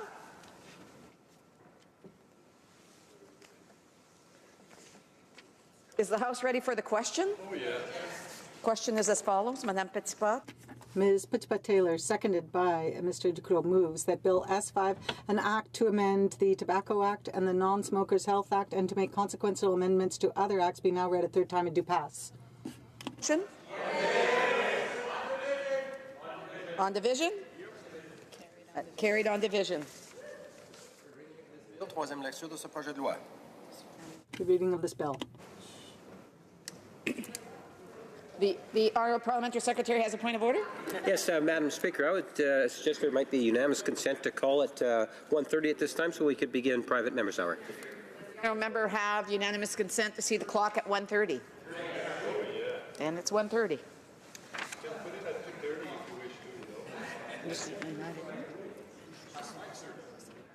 La Chambre abordera maintenant l'étude. The House will now proceed to the consideration of private members' business as listed on today's order paper. Consideration of Motion 110, Instruction to the Standing Committee on Human Resources, Skills and Social Development and the Status of Person with Disabilities concerning the loss of infant child, standing in the name of Mr. Richards.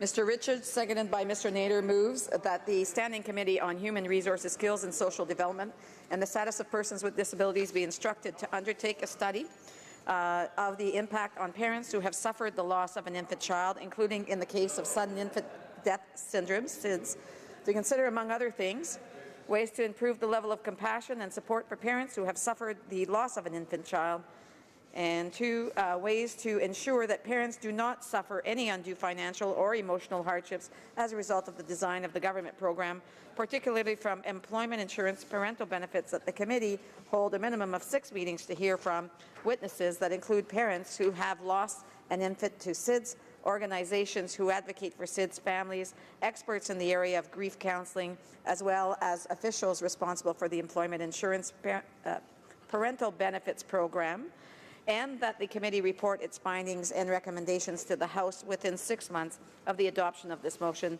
and that it be instructed to request a comprehensive government response to its report pursuant to Standing Order 109. Debate. The Honourable Member for Banff Airdrie. Madam Speaker, it's my honour to rise in this House today on behalf of far too many grieving families to speak about Motion 110. Which would call on the Human Resources Committee to study the impact on parents who have suffered the loss of an infant child. C'est un honneur pour moi de présenter à la Chambre. It is an honor for me to bring forward this motion for more compassion on the part of the government. Difference in the lives of so many Canadian families touched by the tragedy of losing an infant child. The birth of a child should be a magical and wonderful moment. And despite the sleep deprivation that follows, the first years of your child's life is truly a blessing. But too often, all of that goes wrong for many Canadian families. And Motion 110 will hopefully be the first step in helping to improve the compassion shown for families in these situations. This problem first came to my attention when I was contacted by the Cormiers, a family in my constituency, and they shared their story with me. Sarah and Lee welcomed their daughter Quinn, a beautiful baby girl, into the world in 2014. And tragedy hit only 4 months later, when Quinn fell asleep for the last time and never woke up. And she had passed away from sudden infant death syndrome, or more commonly referred to as SIDS. And Sarah and Lee were struck with disbelief, with shock, and obviously with overwhelming heartbreak. But amidst their deep grieving, in the aftermath of one of the most difficult times any parent could imagine, the Cormier's parental benefits were immediately cut off. A Service Canada agent informed the Cormiers that they would need to pay back the money that was given to them during the week after Quinn's death. And you can only imagine how they felt when that conversation happened. And what's even more shocking is that this is not an isolated incident. It's far too cruel for parents who are going through their darkest hours. Far too cruel. The government should be leading the way, standing shoulder to shoulder with parents like Sarah and Lee. These parents are not asking for help beyond what has already been committed to them. They're just simply asking for compassion. They're asking for understanding. And they're asking for time to grieve and heal without needing to worry about financial burdens. Now, since that conversation with Sarah and Lee, I've been to rallies and memorial events all across Canada. And I've heard far too many similar heartbreaking stories, far too many times. At one of these events, I remember encountering a woman who shared her story with me, and she talked about after her infant had passed away, and she was told she had to go to the bank in person. Couldn't be done online, it had to be done in person to organize a reimbursement to Service Canada. And this was merely weeks after the tragedy had occurred. And she told me of her anguish. She told me of how she drove to the bank and sat there in the parking lot, overcome with grief, overcome with this terrible emotion, and simply was unable to bring herself to go into the bank and explain the situation with them. And who can blame her? Why would parents be forced to fill out needless bureaucratic paperwork, personally visit Service Canada locations, and have to be forced to tell their stories and share their stories with government agents over and over and over again when they're simply not ready to do so? In no way is this healthy or beneficial for the parents. And those who force themselves through these ordeals often end up traumatized, and it affects their ability to properly heal. And in light of this, many parents have turned their sorrows into action, taking opportunities to advocate for other families and for better support and compassion for the thousands that are affected each year. They raise funds, they organize walks, and they speak up, courageously sharing their stories. Of course, this also ensures that the memory of their child will never be lost. The Cormiers, who I mentioned earlier, founded Quinn's Legacy Run as a way to commemorate their daughter, as well as all of the children that are gone too soon, and to provide financial support for families in Alberta that have suffered the loss of an infant to SIDS. Now, I've attended Quinn's Legacy Run in the past, and the turnout is fantastic. And Sarah and Lee, they've done an incredible job at raising awareness and ensuring that their story is heard and that Quinn's legacy is remembered. And I've had the honor of attending numerous other events, like the Edmonton Baby Steps Walk to Remember, the Calgary Walk to Remember, the No Foot Too Small Perinatal Loss Awareness Walk in Saskatoon, the Sherwood Park Baby Steps to Remember, the Vaughan Sawchuck Memorial Color Run, and many others like it. And the work that these organizations are doing all across the country is important, because too many Canadian families are suffering in silence every year. In Canada, approximately 15 to 20% of pregnancies end in miscarriage, and over 1,000 pregnancies every year in stillbirth. Furthermore, almost 2,000 infants in Canada die before the age of 1 every year, over half of which are lost to SIDS or due to unknown causes. And pregnancy and infant loss is not an issue that's across our borders or somewhere overseas. It's an issue that's hitting home right here, right now, and it hurts. It hurts a lot of people. And I guarantee that each member in this House of Commons has constituents who have suffered the tragedy of infant loss. Under our current system, if a pregnancy ends with a miscarriage or a stillbirth, the mother has no right to any maternity benefits, any additional maternity benefits, because the purpose of the benefits is to recover from the birth. If the baby dies during the mother's maternity leave, then the benefits are immediately ended. As well, if a baby dies while the mother or the father is on parental leave, then paternity benefits also end immediately. So when the baby dies, all those supports cease. In some families, what this means is that the mother or the father may have to return to work in the week following the death of the infant. The emotional turmoil that a family must be going through when they discover that their newborn has passed away is certainly difficult enough. And we then force these parents to file paperwork, to go visit Service Canada, and make numerous calls to banks and other institutions to figure out what's available to them or what they have to do. That's clearly a flaw in our system. Families that have lost an infant are in need of our compassion. Studies show that parents who lose their child experience the most intense and often enduring stress. As a father, I can't even begin to imagine the pain that parents like the Cormiers felt after losing their daughter twin. Unfortunately, there are many great organizations devoted to helping families that have suffered infant loss.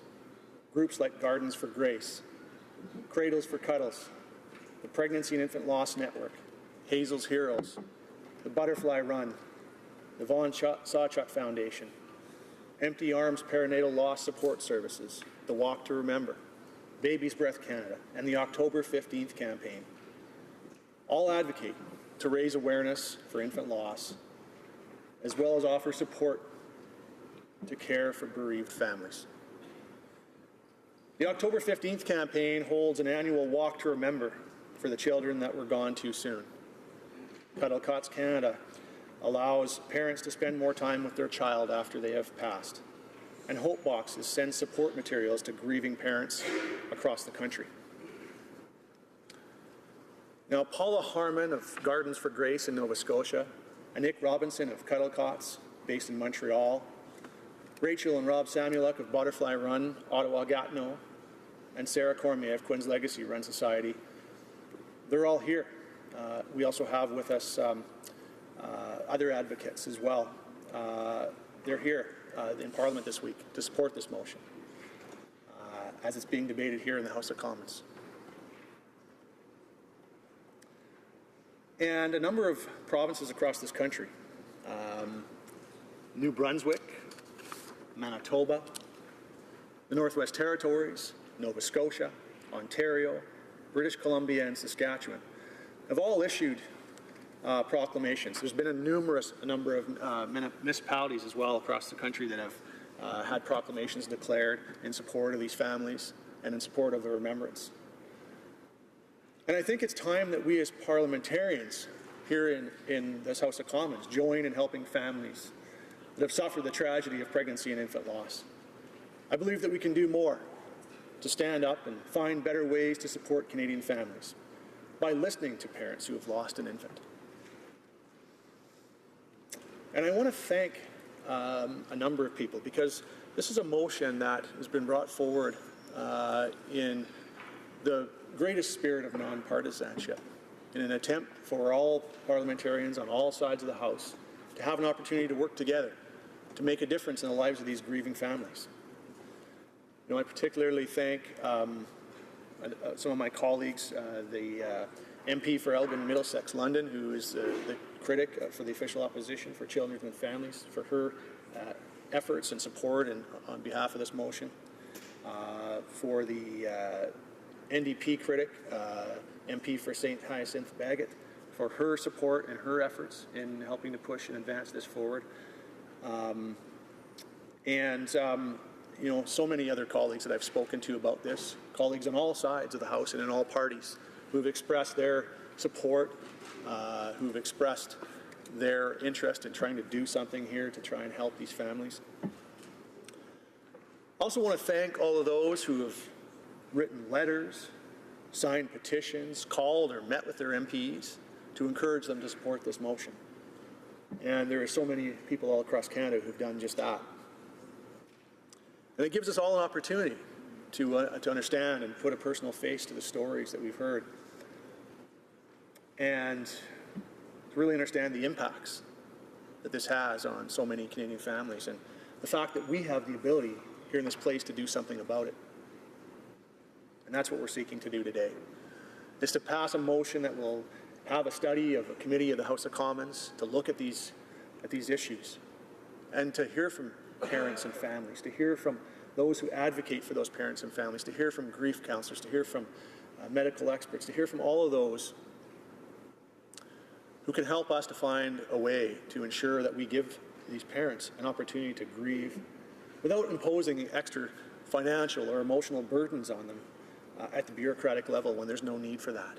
We need to be there to support them, not to add extra trauma at a time when they're all going through something none of us could ever even begin to imagine. And most importantly, Madam Speaker, I'd like to thank those parent advocates out there all across this country who have had the courage, and I can only imagine it must take an immense amount of courage, to share their stories. To share their stories of grief and heartbreak in order to try and help others. And if they have the courage to do just that after what they've faced and what they've been through, then it's incumbent upon all of us as parliamentarians to have that same courage and to have that same compassion and to step forward and do something within our power, very easily within our power to do, I might add, and fix the situation. There can't be excuses. There can't be any excuses. There is no reason for excuses. This is simple. It's easy to fix. And it's the least we can do. And I certainly hope that all members of this House of Commons will join with me in standing shoulder to shoulder with these families in their darkest times and do something to ease that burden and to make that load a little lighter, because it's totally within our ability to do so. And that's why I encourage all members of this House to vote in favor of Motion 110. May we support Canadians not just with our words, but with our actions. We need to show some compassion for grieving parents. Thank you. Well said.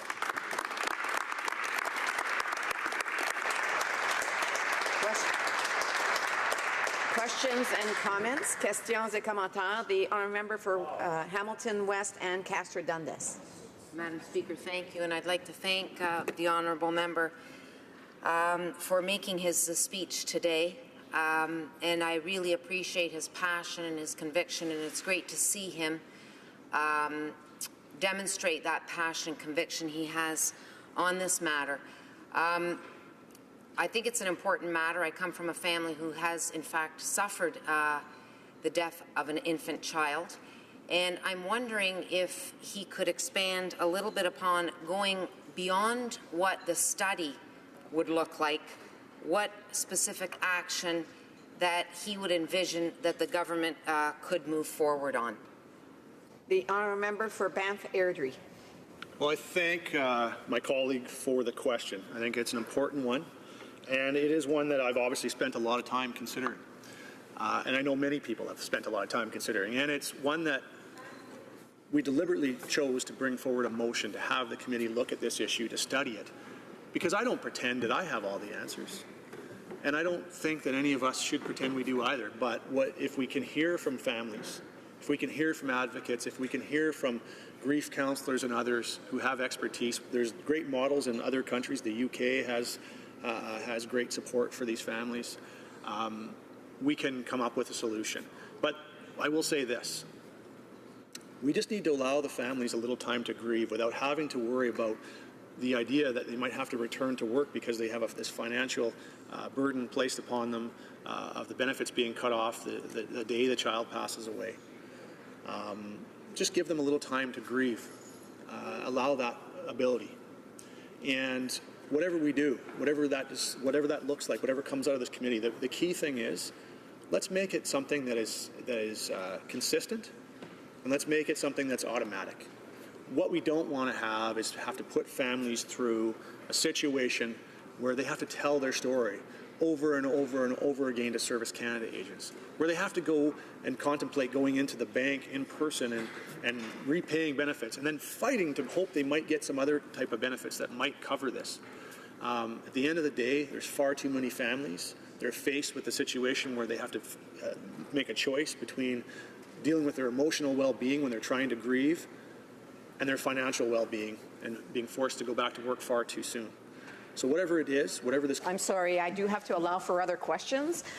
Maybe if the speaker can kind of look at me, and then I can kind of give him a little bit of a time to show him that we do have to allow for another question. L'honorable député... Comments, l'honorable député de Saint-Hyacinthe. The honourable member for Saint-Hyacinthe-Bagotte. Thank you, Madam Speaker. And I'd like to thank my colleague for his remarks and for his kind words. To my mind, it's not at all complicated to make this kind of recommendation to my New Democrat colleagues. It's hard to be against compassion. In 2009, in 2015, and again in 2016, you Democrat colleagues of mine, and in the case of the past two bills, my colleague from Abitibi-Témiscamingue brought forward bills that called on the government to help parents with grieving. I'd like my colleague to help me understand something. Why only 5 committee meetings?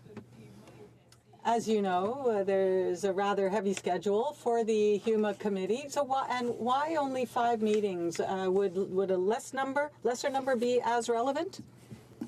Well, actually, I believe the motion actually calls for 6 meetings.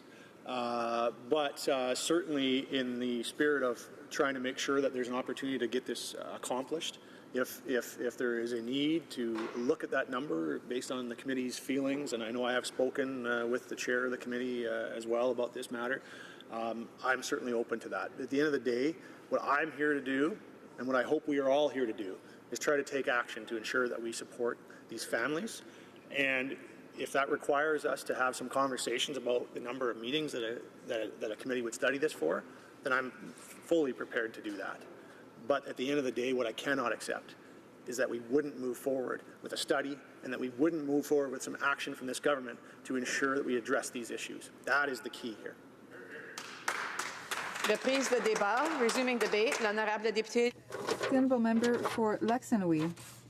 Speaker, and it's a pleasure to rise today and speak to this important motion, and it's a pleasure to reconnect, in a sense, with my colleague from Banff-Airdrie. I say reconnect because we had the opportunity to work together on a more contentious issue, yet always, I might add, Madam Speaker, in a collegial way. And I'd like to congratulate the member on his eloquent speech. I think he described the issue very clearly and brought to the attention of this House and those watching, and no doubt to those who work in the department, to the Minister's office. He underlined, I guess, what you might call a gap in the system.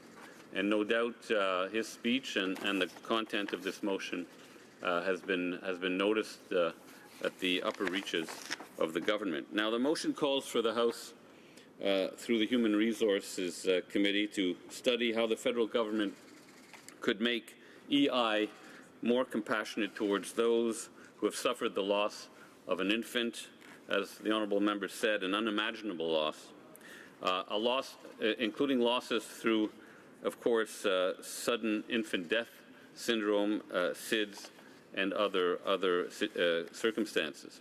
According to Statistics Canada, Madam Speaker, there were approximately 1,800 infant deaths and 3,200 stillbirths in 2014.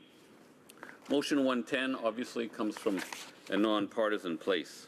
As such, Madam Speaker, it is a reminder to all of us, I believe, it is a reminder of what we are really doing here in this House, representing Canadians. We are sent here to solve important problems on behalf of people. We are here to sometimes modify the system. And by the system, I mean those impersonal rules and procedures and elements that obviously are required in a modern society for it to function in an efficient and orderly way. But I'm sure all of us would agree that we are here to make the system work for us. We are not here to make people work for the system. The emotional toll of losing a child, of course, makes it almost impossible for those who have suffered that loss to return quickly to work. And of course, if they can't return to work, they also may suffer financial loss. For example, if their company, for whatever reason, is not in a position to compensate them and extend some kind of leave, some kind of paid leave to these parents. Some businesses are very small and perhaps they can't. Other businesses may be able to. But those who have already suffered this emotional loss often must suffer a financial loss, and of course that is what the members are attempting to address through this motion, Madam Speaker. And the member also mentioned that there are groups out there in the community that are helping bereaved parents deal with the tragedy that they have faced.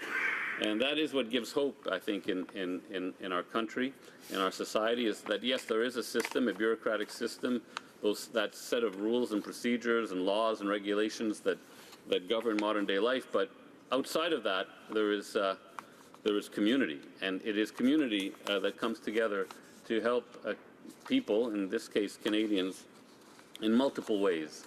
I know in my community there's a constellation of community groups that support citizens who are dealing with a whole array of challenges, and it is community really that supports all of us as community members and as Canadians. And the member mentioned a group called Baby's Breath, which was established in 1973, which is a research advocacy and peer-to-peer bereavement support group. And I don't know if he mentioned it, but I'm told that there's also a group in his riding, actually, that was founded in the member's own riding called Quinn's Legacy. Now, Madam Speaker, as I mentioned, we are here to make the system better. And in fact, I know we all believe this, but it is also a core value of this government, that we can always make things better. The Prime Minister mentions it often.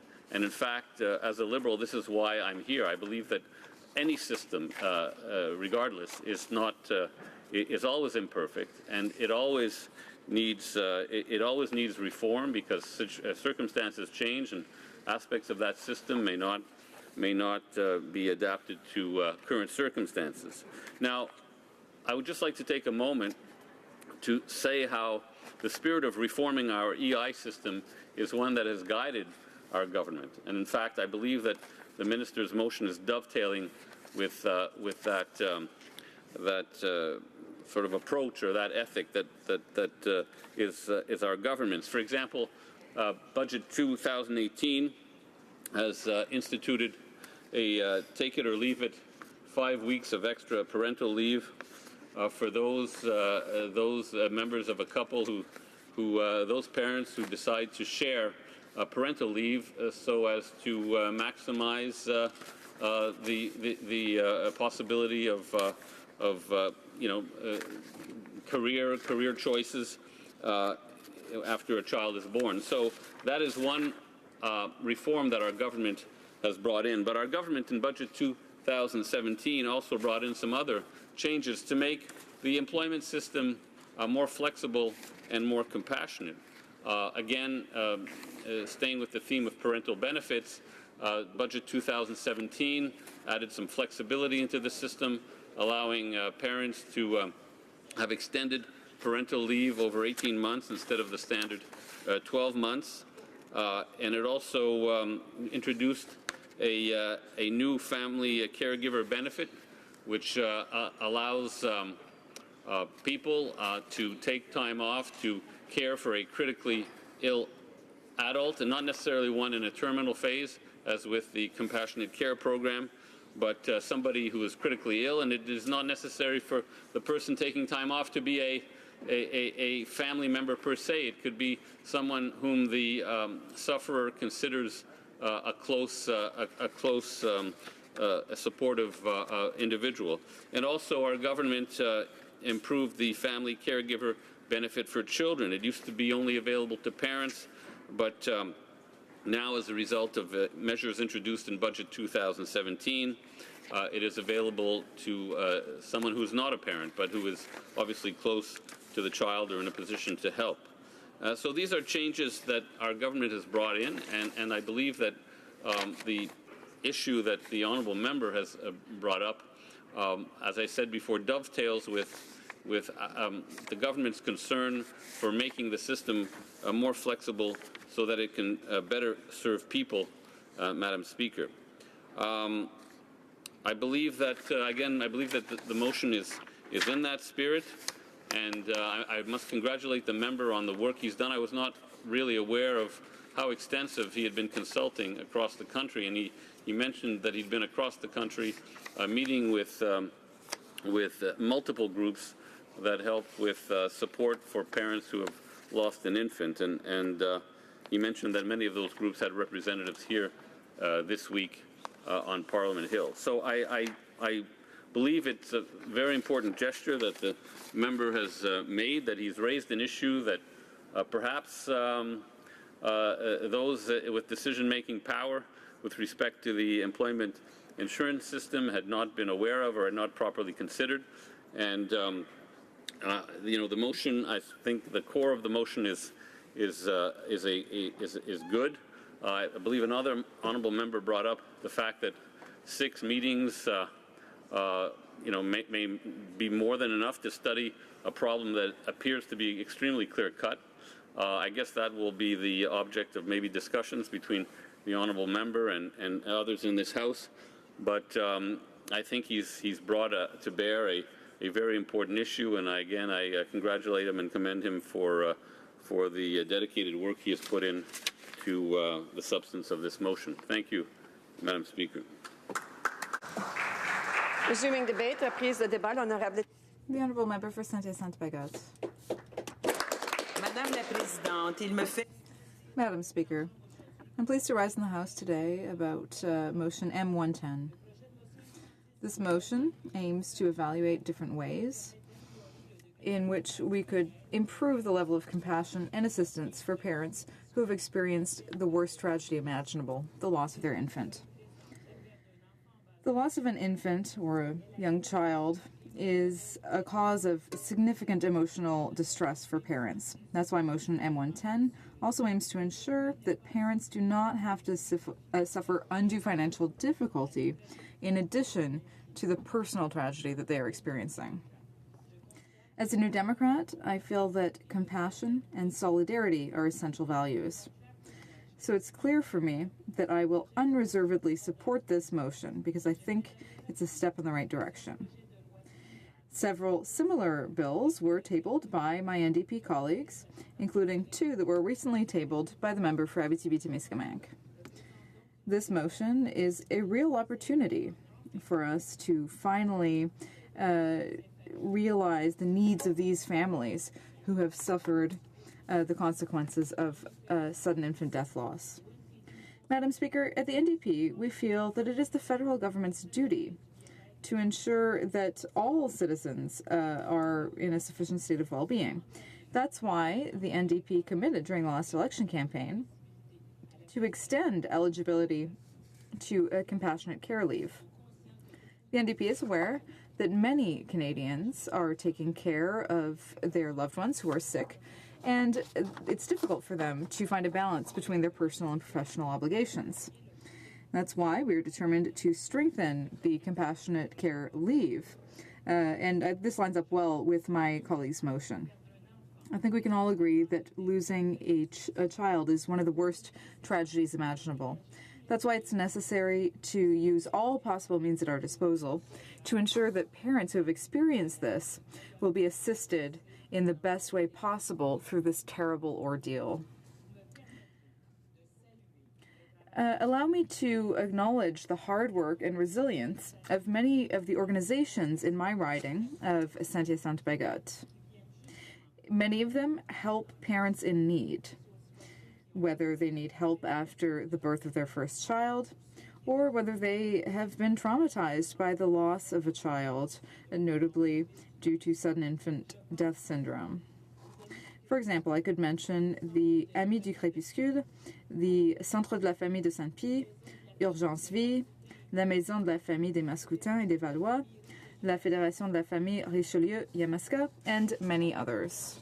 Every day, these organizations work to help people in need and to improve the quality of life for everyone in the communities of Saint-Hyacinthe and Acton Vale.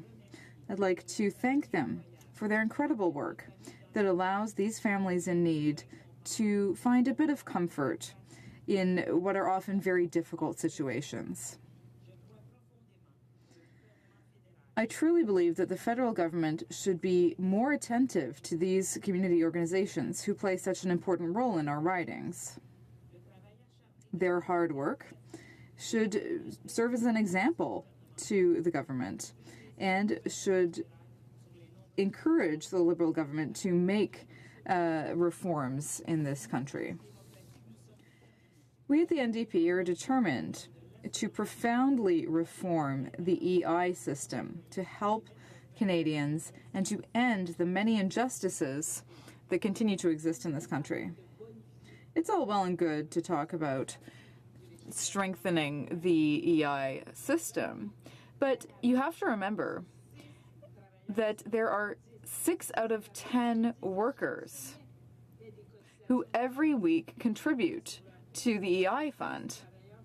6 out of 10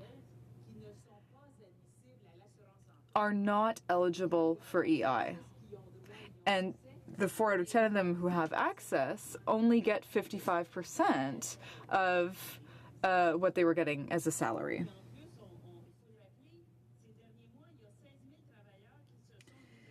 And recently there were 16,000 workers who didn't have any income for several months because of the poor EI reforms carried out by the previous government. Now, the last reform was in 1996 when the Liberals totally deformed the EI system. And then the Conservative government only made things worse. And this is what really needs to be changed if we want to be able to help these parents dealing with such a difficult situation. In the last election campaign, the Prime Minister himself had promised to roll back the Conservatives' reform, which penalizes many seasonal workers and their families. But 2.5 years later, it's clear that the nice rhetoric of the Liberals didn't actually translate into concrete action. And it's high time that we see some change. Hundreds of families across the country are without income as we speak. And this often lasts for many weeks. So we really need to do more to help them. For far too long, the NDP, working with our partners on the ground, we've been calling for an in-depth overhaul of the EI system. We keep telling the government that this reform is necessary if we want to deal with the new realities of the labor market. Realities such as the ones facing parents who lose their infants. But the government has not listened. And yet profound legislative change is needed in Canada so that 60% of workers and their families no longer have to experience precarity. Now, I think it's important to say this again. The workers and unions who are continuing to fight so that the liberals will really reform things are doing good work.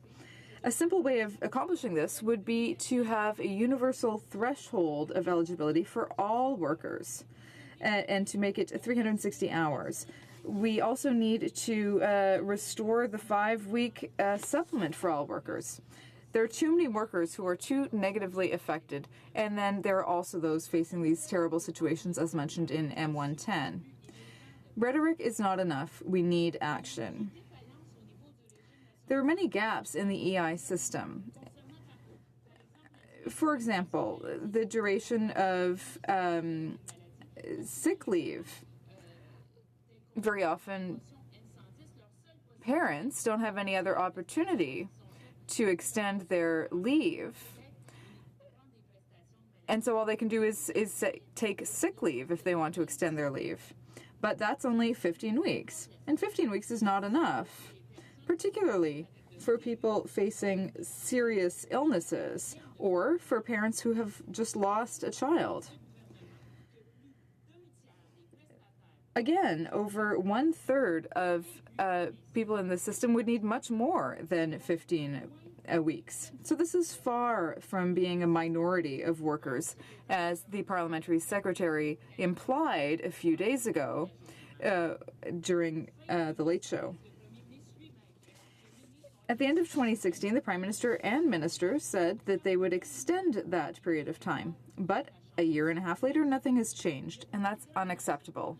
It's high time that this government keep its promise to carry out this reform, a reform that has been called for by many of my citizens. Marie-Hélène Dubé from Rivière-du-Loup and Christine Roussel from Quebec City have been fighting to extend sick leave within the EI system. I would like to recognize their courage and that of thousands of people who are fighting to allow sick workers to live in dignity. Madam Speaker, improving sick leave benefits would help these parents, and I think it's time for the government to ensure that the EI system works for all Canadians and that all Canadians be able to live in the best situation possible. I believe that M110 is a step in the right direction towards solidarity and compassion. It shows the Liberal government what real progressive policy looks like. Resuming debate, reprise de débat, the honourable member for Elgin, Middlesex, London. And thank you very much, Madam Speaker. Today I'd like to start by commending my honourable colleague, the member from Banff Airdrie, for putting forward this compassionate motion on behalf of his constituents and all Canadian families from coast to coast. So congratulations, this motion is exactly the types of things that we should be looking at as parliamentarians. I just want to share with everybody, just so that we recognize what this motion truly is. It is an opportunity for us to grow together, to make sure that we can work together and do what benefits our Canadian families. The motion states that the Standing Committee on Human Resources, Skills and Social Development and Status of Persons be instructed to undertake a study of the impact on parents who have suffered the loss of an infant child, including in the case of sudden infant death syndrome, to consider, among other things, 1, ways to improve the level of compassion and support for parents who have suffered the loss of a child.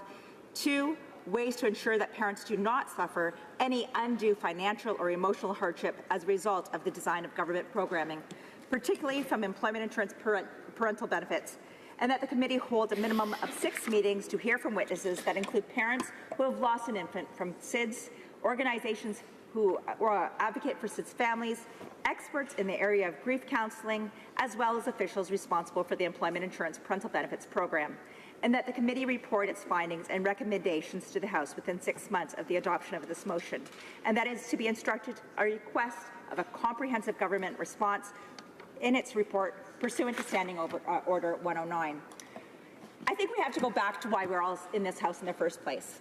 Our roles are to be members of Parliament, and our role is to serve Canadians. This motion provides an opportunity for us to serve Canadians to the best of our ability. This motion focuses on people, not the government, but people, and how federal government programs impact families at extremely difficult times in their lives.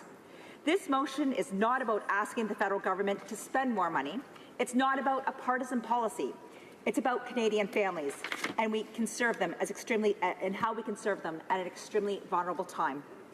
When the member brought this motion forward to discuss further, I started to think about my own constituents in Elgin, Middlesex, London, and the struggles that our families go through. Now add that to a significant loss of an infant child. At a time when families need compassion and they need supports of this government, this House will have the opportunity to begin to understand how federal programs can negatively impact families going through a crisis. The member from Banff Airdrie has shared not only his motion, but has provided an opportunity for every member in this House to sit down and to speak to families that have been affected. I would like to personally thank him for that, because having a face to this issue makes it real. And this motion and the issue is real for many Canadian families. So just to share with you, I had gone, of course, anytime you're doing a speech, you want to know what you're talking about. So one of the things that I did was refer back to information from Statistics Canada. And I would like to share with you the information according to Statistics Canada in 2014. At that point in 2014, there was 1,794 deaths of children under the age of 1. Most striking for me was the total number of deaths of infants between 0 and 27 days. This staggering number is 1,395 days, or 95. So just imagine a mom or dad waiting for a miracle to be born, a 280-day gestation period, and for them, they may only have 1 or 2 days, even sometimes just hours, to spend with that miracle. In Canada, 1,395 parents have lost their child within just 27 days. And I think that is something that we must recognize. As a parent, and I know that there are many parents in this House, we all know what it's like to anticipate the birth of a child. It is a time that we become excited. We're out there doing shopping, we're buying Pampers, we're buying cribs, we're doing all of those things. And just to imagine that 1,395 children are lost in the first 27 days. That's 1,395 parents impacted because of this. Not just the parents, we also have to consider the grandparents, the siblings, and everybody around there. We need to make sure that we are growing a support system, and our government can be part of that support system. There are a number of causes of infant death, from sudden infant death syndrome to neonatal hemorrhaging. I would like to share with you a story that I read while compiling my research on this motion. It was from the Toronto Star, and it's dated October 24th of 2016, written by Lauren Pelly. This story has not so much to do with what the government must do, but it's sharing with you the story of a woman and her husband who had lost their child. And from this, I hope you recognize how important it is that we recognize the emotions that are going through a family. Jillian Cooper was 38 weeks and 2 days pregnant when she realized something was wrong. On that October morning in 2011, the nearly full-term baby inside her wasn't moving. Cooper didn't feel the little one's typical kicks later while she was running errands either. She came home and picked up her 3-year-old son and another child she was babysitting, and she put them down for a nap. And still, she felt no movement. She drank a cold glass of milk, nothing. Then a glass of juice, nothing. Cooper got nervous. She went to the hospital with Jackson, her 3-year-old son, later that day, and met her partner, Jay, her stepson, and her friend, Grady, and the whole group settled in for a lengthy wait. When a nurse finally brought Cooper in to check for a heartbeat 3 hours later, she could only pick up Cooper's, not the baby's. An internal doctor and an ultrasound machine arrived next. "We don't know the sex yet," Cooper recalled telling the doctor. "It isn't going to make a difference," she calls the doctor, curtly replying. Cooper's own doctor came by shortly after to confirm that the heartbreaking news: Cooper's baby had died less than 1 week before her scheduled C-section. In her quotes, I held Jackson tight and tried to stand up. They got me a wheelchair. The screaming and crying. I've never and probably never will again be that upset in my life, Cooper recalls. Still in shock from the loss, Cooper had to make a quick decision. Would she deliver the baby, or would the C-section she originally planned be done? The thought of pushing a dead baby out of my body, Cooper trails off, speaking to the Star from her home in Toronto. She opted for a C-section. Since losing the baby, a 7-pound boy named Carter, because of a knot in his umbilical cord, Cooper has been sharing her story of the pain and heartbreak that accompanies a stillbirth, a rare but devastating outcome during pregnancy that remains hush-hush despite its emotional toll on the family. So I want you to take this story of Jillian Cooper's, and imagine what she and her spouse are feeling. Imagine what Jackson is feeling. Imagine the pain and the devastation to this family. I've provided to you this information, although we see that it is less than 2,000 children that die under one. We have to recognize the impact that it has for our Canadian families. This is not rare. It is not rare for these sort of things to happen. And we also have to realize it is extremely traumatic.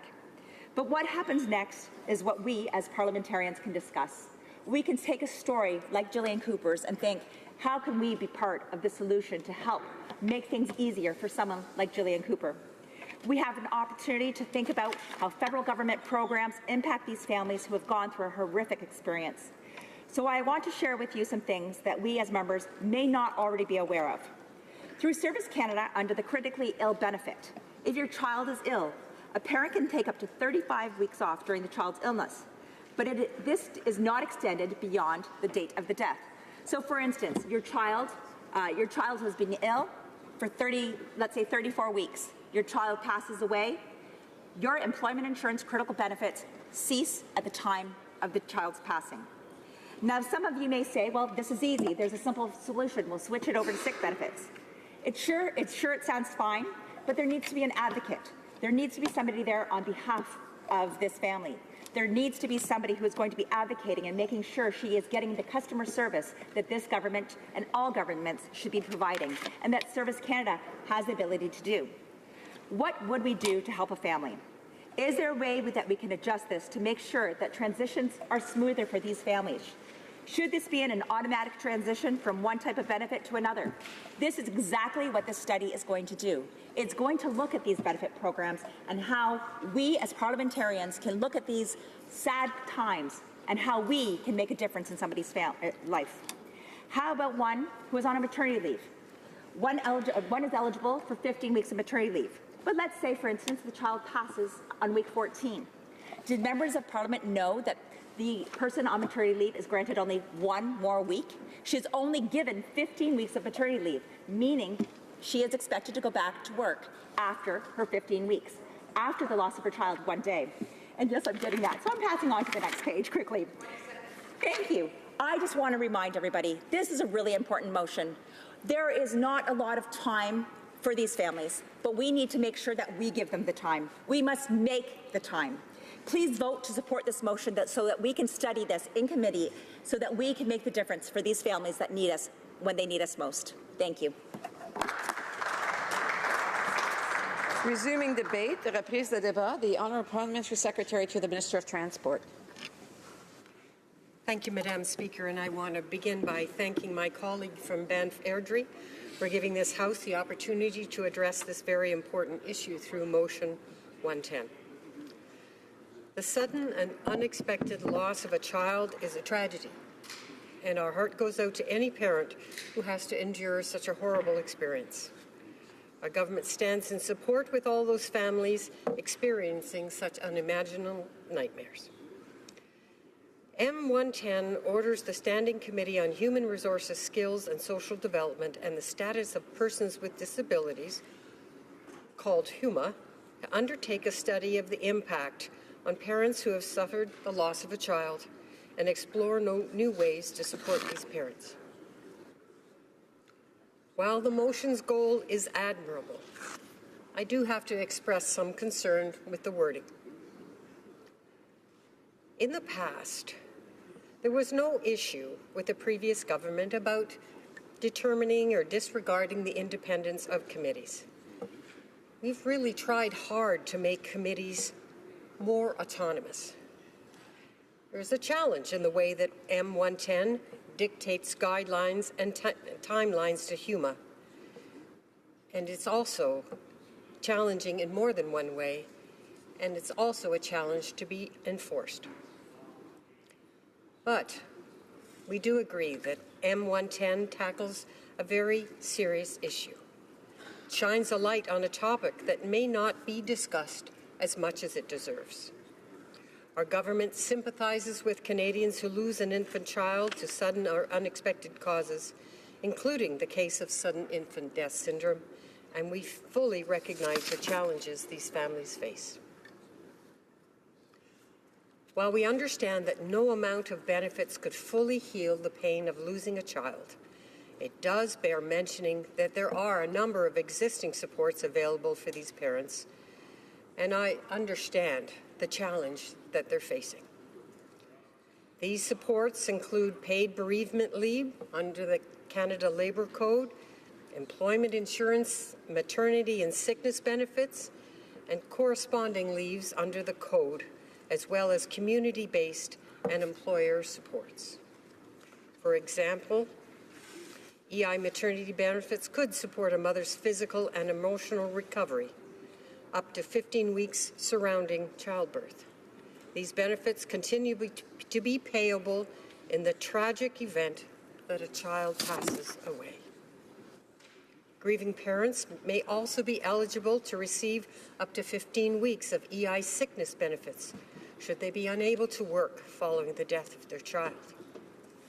However, as important as these benefits are, and as strong and effective as our EI program is, there is still room for improvement.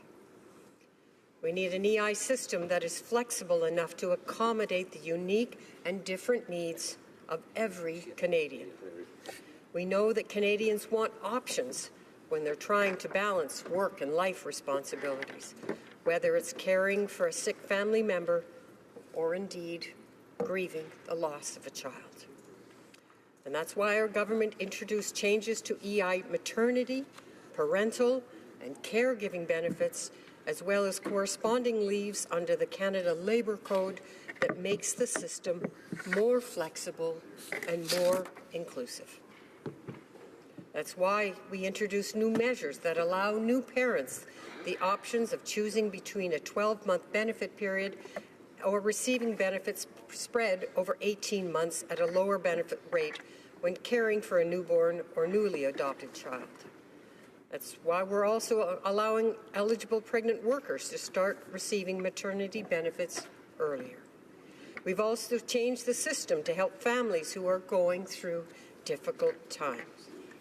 We created a new EI caregiver benefit of up to 15 weeks to care for and support an adult family member who is critically ill or injured. We've also replaced benefits for parents of critically ill children with enhanced employment insurance family caregiver benefit for children that expands the eligible support network to include all family members rather than just parents. We've also simplified the application process for EI caregiving benefits by allowing medical doctors and nurse practitioners to sign medical certificates. And in each case, we've made corresponding amendments to the Canada Labour Code to ensure that employees in federally regulated private sector can avail themselves of the enhanced caregiving, parental, and maternity benefits without the fear of losing their job.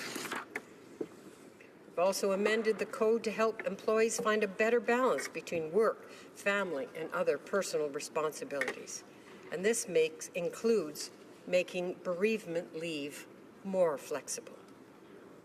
The code currently provides employees in the federally regulated private sector with paid bereavement leave of up to 3 days following the death of an immediate family member. And there will be new changes coming into force where these employees will be entitled up to 5 days, the first remaining paid.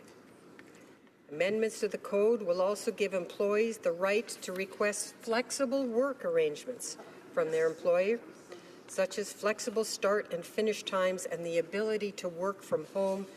And they will also create new unpaid leaves for family responsibilities to participate in traditional Indigenous practices and for employees who are either victims of family violence or the parent of a child who is the victim of family violence. In Budget 2018, we also extended working while on claim provisions to maternity and sickness benefits. This change will allow mothers and those dealing with illness or injury to have greater flexibility in staging their return to work while also keeping more of their EI benefits. Once these changes come into force, they will provide families with more support when they need it most. In particular, they will benefit the very same people that M110 aims to help: parents grieving the painful and unexpected loss of a child.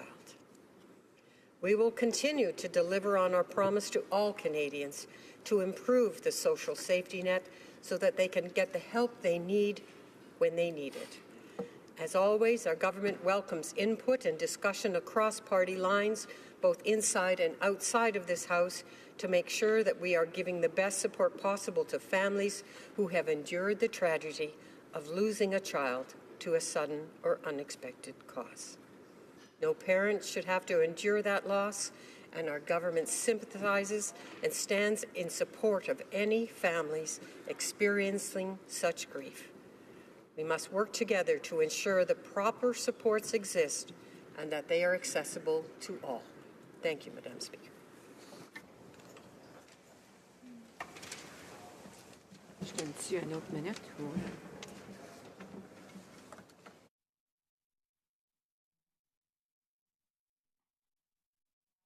Resuming debate, we have 2 minutes before we will have to end, but I will allow the member from Flamborough-Glanbrook to start a speech, and then he'll be able to finish it the next time this issue is before the House. The honourable member for Flamborough-Glanbrook. Madam Speaker, I wonder if you'd seek and if you'd find unanimous consent to see the clock at 2:30 and give me the full time in the next reading of this motion. Do we have a unanimous consent to see the clock at 2:30? Yes? It's 2:30. La période prévue pour l'étude des affaires émanant de la députée est maintenant expirée et l'ordre est... The time provided for the consideration of private members' business has expired, and pursuant to Standing Order 96-1, it is dropped. Until next Monday at 11 a.m. pursuant to Standing Order 24-1.